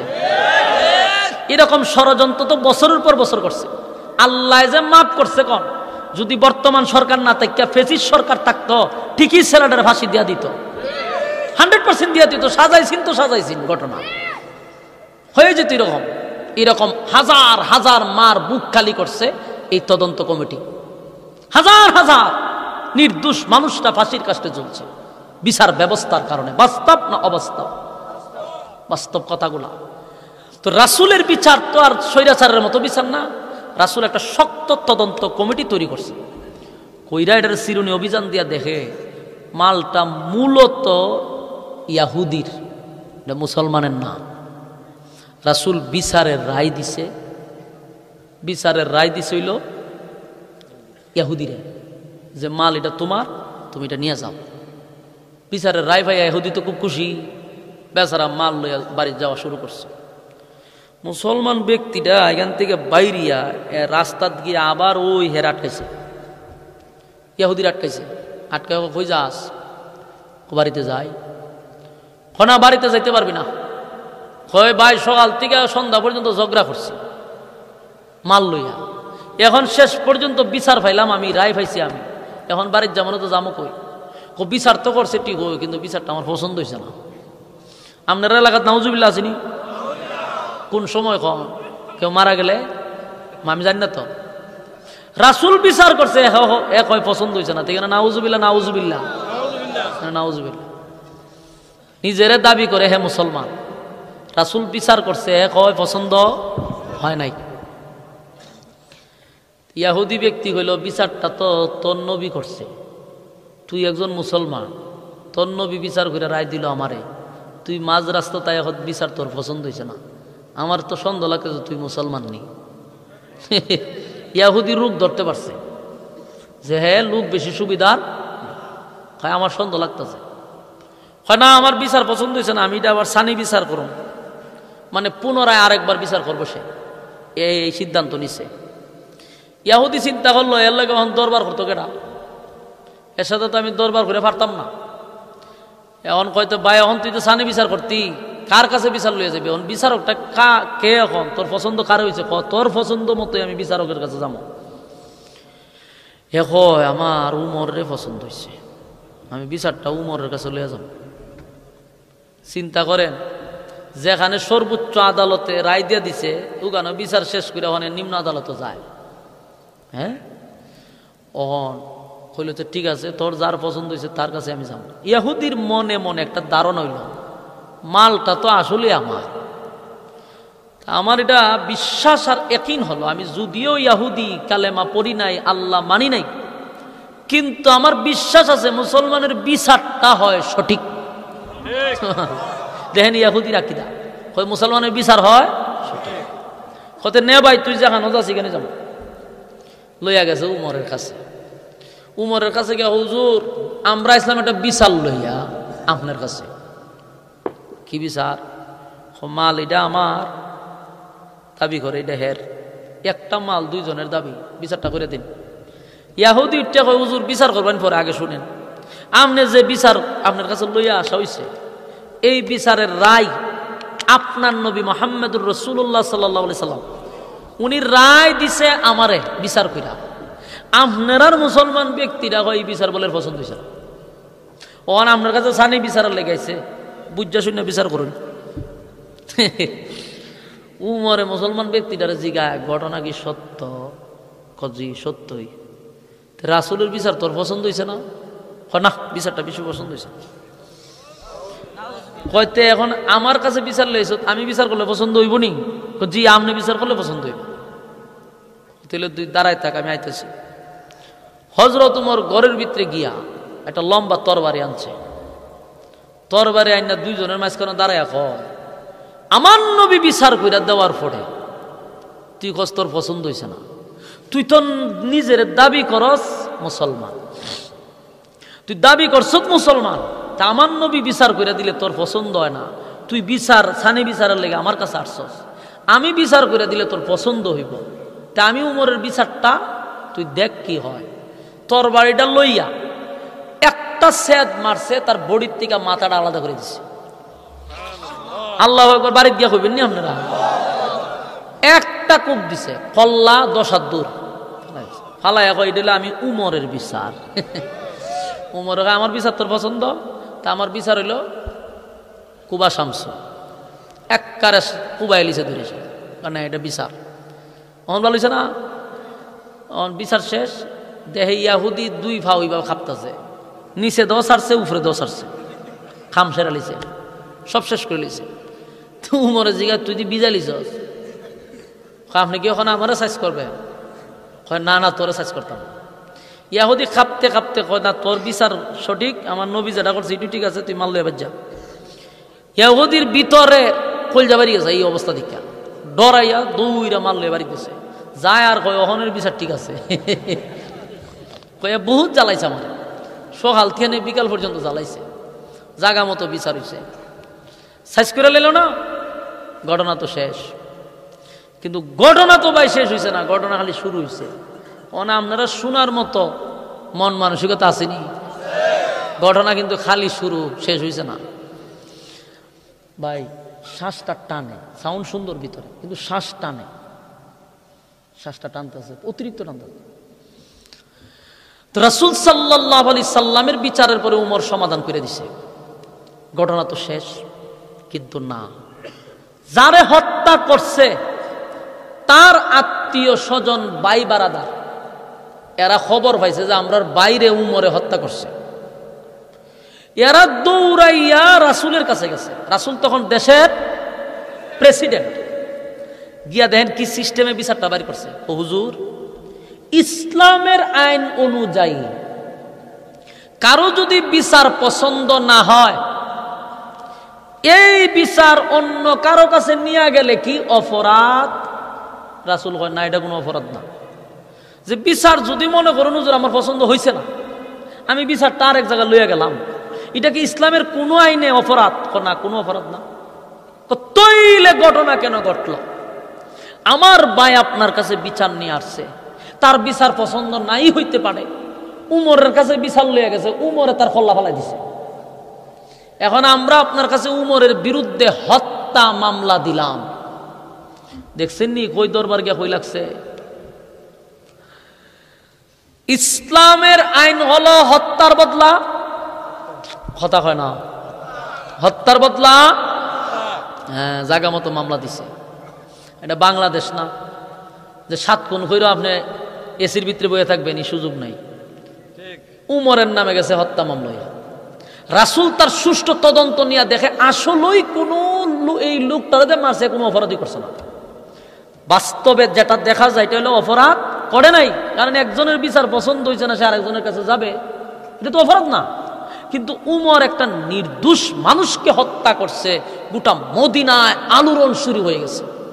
হায় হায় হায় হায়, উমরের তখন ফাঁসি দেওয়া হবে, উমরের রায় হবে মৃত্যুদণ্ড, কারণ নির্দোষ মানুষকে হত্যা করছে। গোটা মদিনা তুলফার হয়ে গেছে। রাসূল নিজেও উমরকে নিয়ে চিন্তিত। কেন চিন্তিত? ফাঁসি দিব দীক্ষা এই কারণে না, আল্লাহর রাসূলের ভিতরে এটাই যে উমর যে কামটা করছে, উমর তো ইসলাম ধর্ম গ্রহণ এমনে করে নাই, আমি আল্লাহর কাছ থেকে উমররে ছায়া আনছি, উমররে আল্লাহর কাছ থেকে ছায়া আনছে, তাই না দিয়ে দরবারে বললাম আমি এমন এক কাম করছে, নির্দোষ মানুষকে উমর হত্যা করেছে। রাসূল পেরেশানির মধ্যে আছে, উমরের নামে দিচ্ছে হত্যা মামলা। এখন আপনার কাছে আমার একটা প্রশ্ন, হন যতটুকু আলোচনা শুনবেন একটু মনোযোগ দিয়ে শুনেন, এখান পর্যন্ত আপনি একটু থামান। এখন আসুন আগে আমরা উমররে চিনতে হবে, উমররে না চিনলে এই আলোচনা শেষে আপনি বুঝতেন না। এই জন্য প্রত্যেকটা মানুষ আগে উমরকে চিনুন। উমর কোনো সাধারণ সাহাবী না, এটা আপনাদের ইয়াদ রাখতে হবে। উমর কোনো সাধারণ সাহাবী না, উমররে আল্লাহর রাসূল নিজে আল্লাহর কাছে চাই আনছে, আল্লাহ আমি উমররে চাই, আল্লাহ উমররে দিছে। উমর যে কি সাধারণ সাহাবী না, বাস্তব হাজার হাজার প্রমাণ। রাসূল কয় আমারে দিয়ে আল্লাহ নবুয়তের দরজা তালা মারছে, আমার পর আর নবী আসবে না। যদি আসতো উমররে নবী বানাইতো, তাহলে উমর কেমন যোগ্য লোক চিন্তা করেন। এখানে না, উমর সাধারণ কোন সাহাবী না। উমর ইসলাম ধর্ম গ্রহণ করার পরে প্রকাশ্যে নামাজ চালু হয়েছিল মক্কায়। এখন বুঝেন উমর কি জিনিস, যেখানে লুকিয়ে লুকিয়ে নামাজ পড়ত। সেই উমর রাসূলের কাছে আইসা বলে, হুজুর কালেমা পড়ছি আমি, তাকায়া দেখি আল্লাহর হুকুম আপনার উম্মতেরা লুকিয়ে লুকিয়ে পালন করে। কেন? আমি আপনার ধর্ম গ্রহণ করছি, আল্লাহ সত্য, আপনি সত্য, কোরআন সত্য, তাহলে এই সত্য ধর্ম লুকিয়ে কেন? আল্লাহ রাসূল কয়, উমর যারা প্রকাশ্যে নামাজ পড়ে এদের উপরে নির্যাতন, স্টিম রুলার চাপায়া দেওয়া হয়। হযরত উমর কয়, হুজুর আমার একটা বক্তব্য দিতে দেন। রাসূল বক্তব্য দেওয়ার অনুমতি দিছে। উমর তরবারিটা লইছে, লইয়া মক্কার মাঠে মাঠে হাঁটে আর কয়,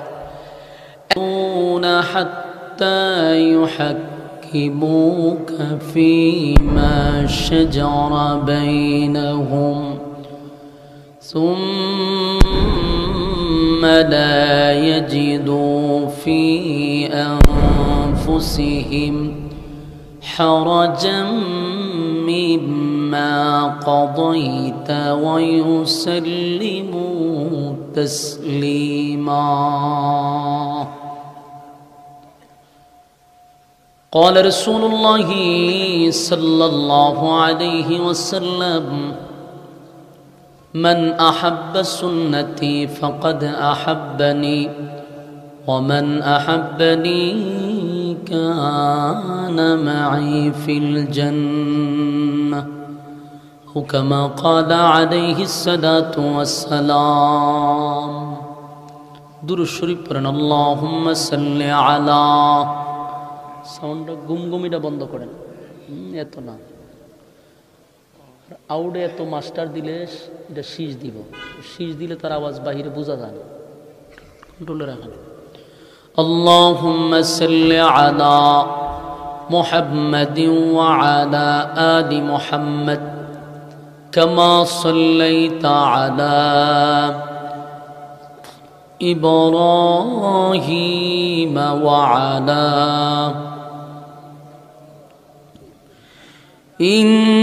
ইন্নাকা হামিদুম মাজিদ। আল্লাহুম্মা বারিক আলা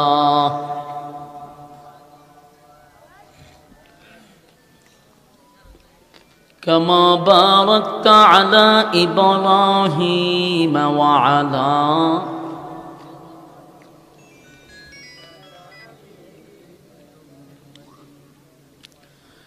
আল্লাহ সবাইকে কথাগুলির উপরে বলনেওয়ালা শুননেওয়ালা উভয়কে সহিভাবে আমল করার তৌফিক দান করুক, সকলে বলে আমিন। আপনারা মৌমাছির মতো বসে আছেন, বলুন আমি যে কথাগুলি বলছি অক্ষর অক্ষরে পালন করা সম্ভব কিনা? হ্যাঁ, হাত তুলেন। ইনশাআল্লাহ নবীর রুহানি সন্তান হিসাবে আমরা যদি দেখি নবীর বিচার পছন্দ হয় না, নবীর তরিকায় চলতে ভালো লাগে না, এমন মুনাফিককে সমাজ থেকে বিতাড়িত করতে রাজি আছি ইনশাআল্লাহ। হ্যাঁ, হাত তুলেন। একবারে মন তে তুলছি নি, পরীক্ষা করতাম নি পরীক্ষা। বিসমিল্লাহ কর, পকেটে আট দোকান সবচেয়ে বড় নোটটা বাই করেন, যতটুক পারেন। এখানে একটা মসজিদ আছে, এখানে যতটুক পারেন আপনি শরিক থাকবেন, মসজিদও দিয়া তারপরে দোয়াটা শরিক হইলে দোয়াটা কবুল হবে। জলদি করেন। ওমা জানা কা, হ্যাঁ দৌড়ালাম, একজন নামছে মাত্র, আর খবর নাই। জলদি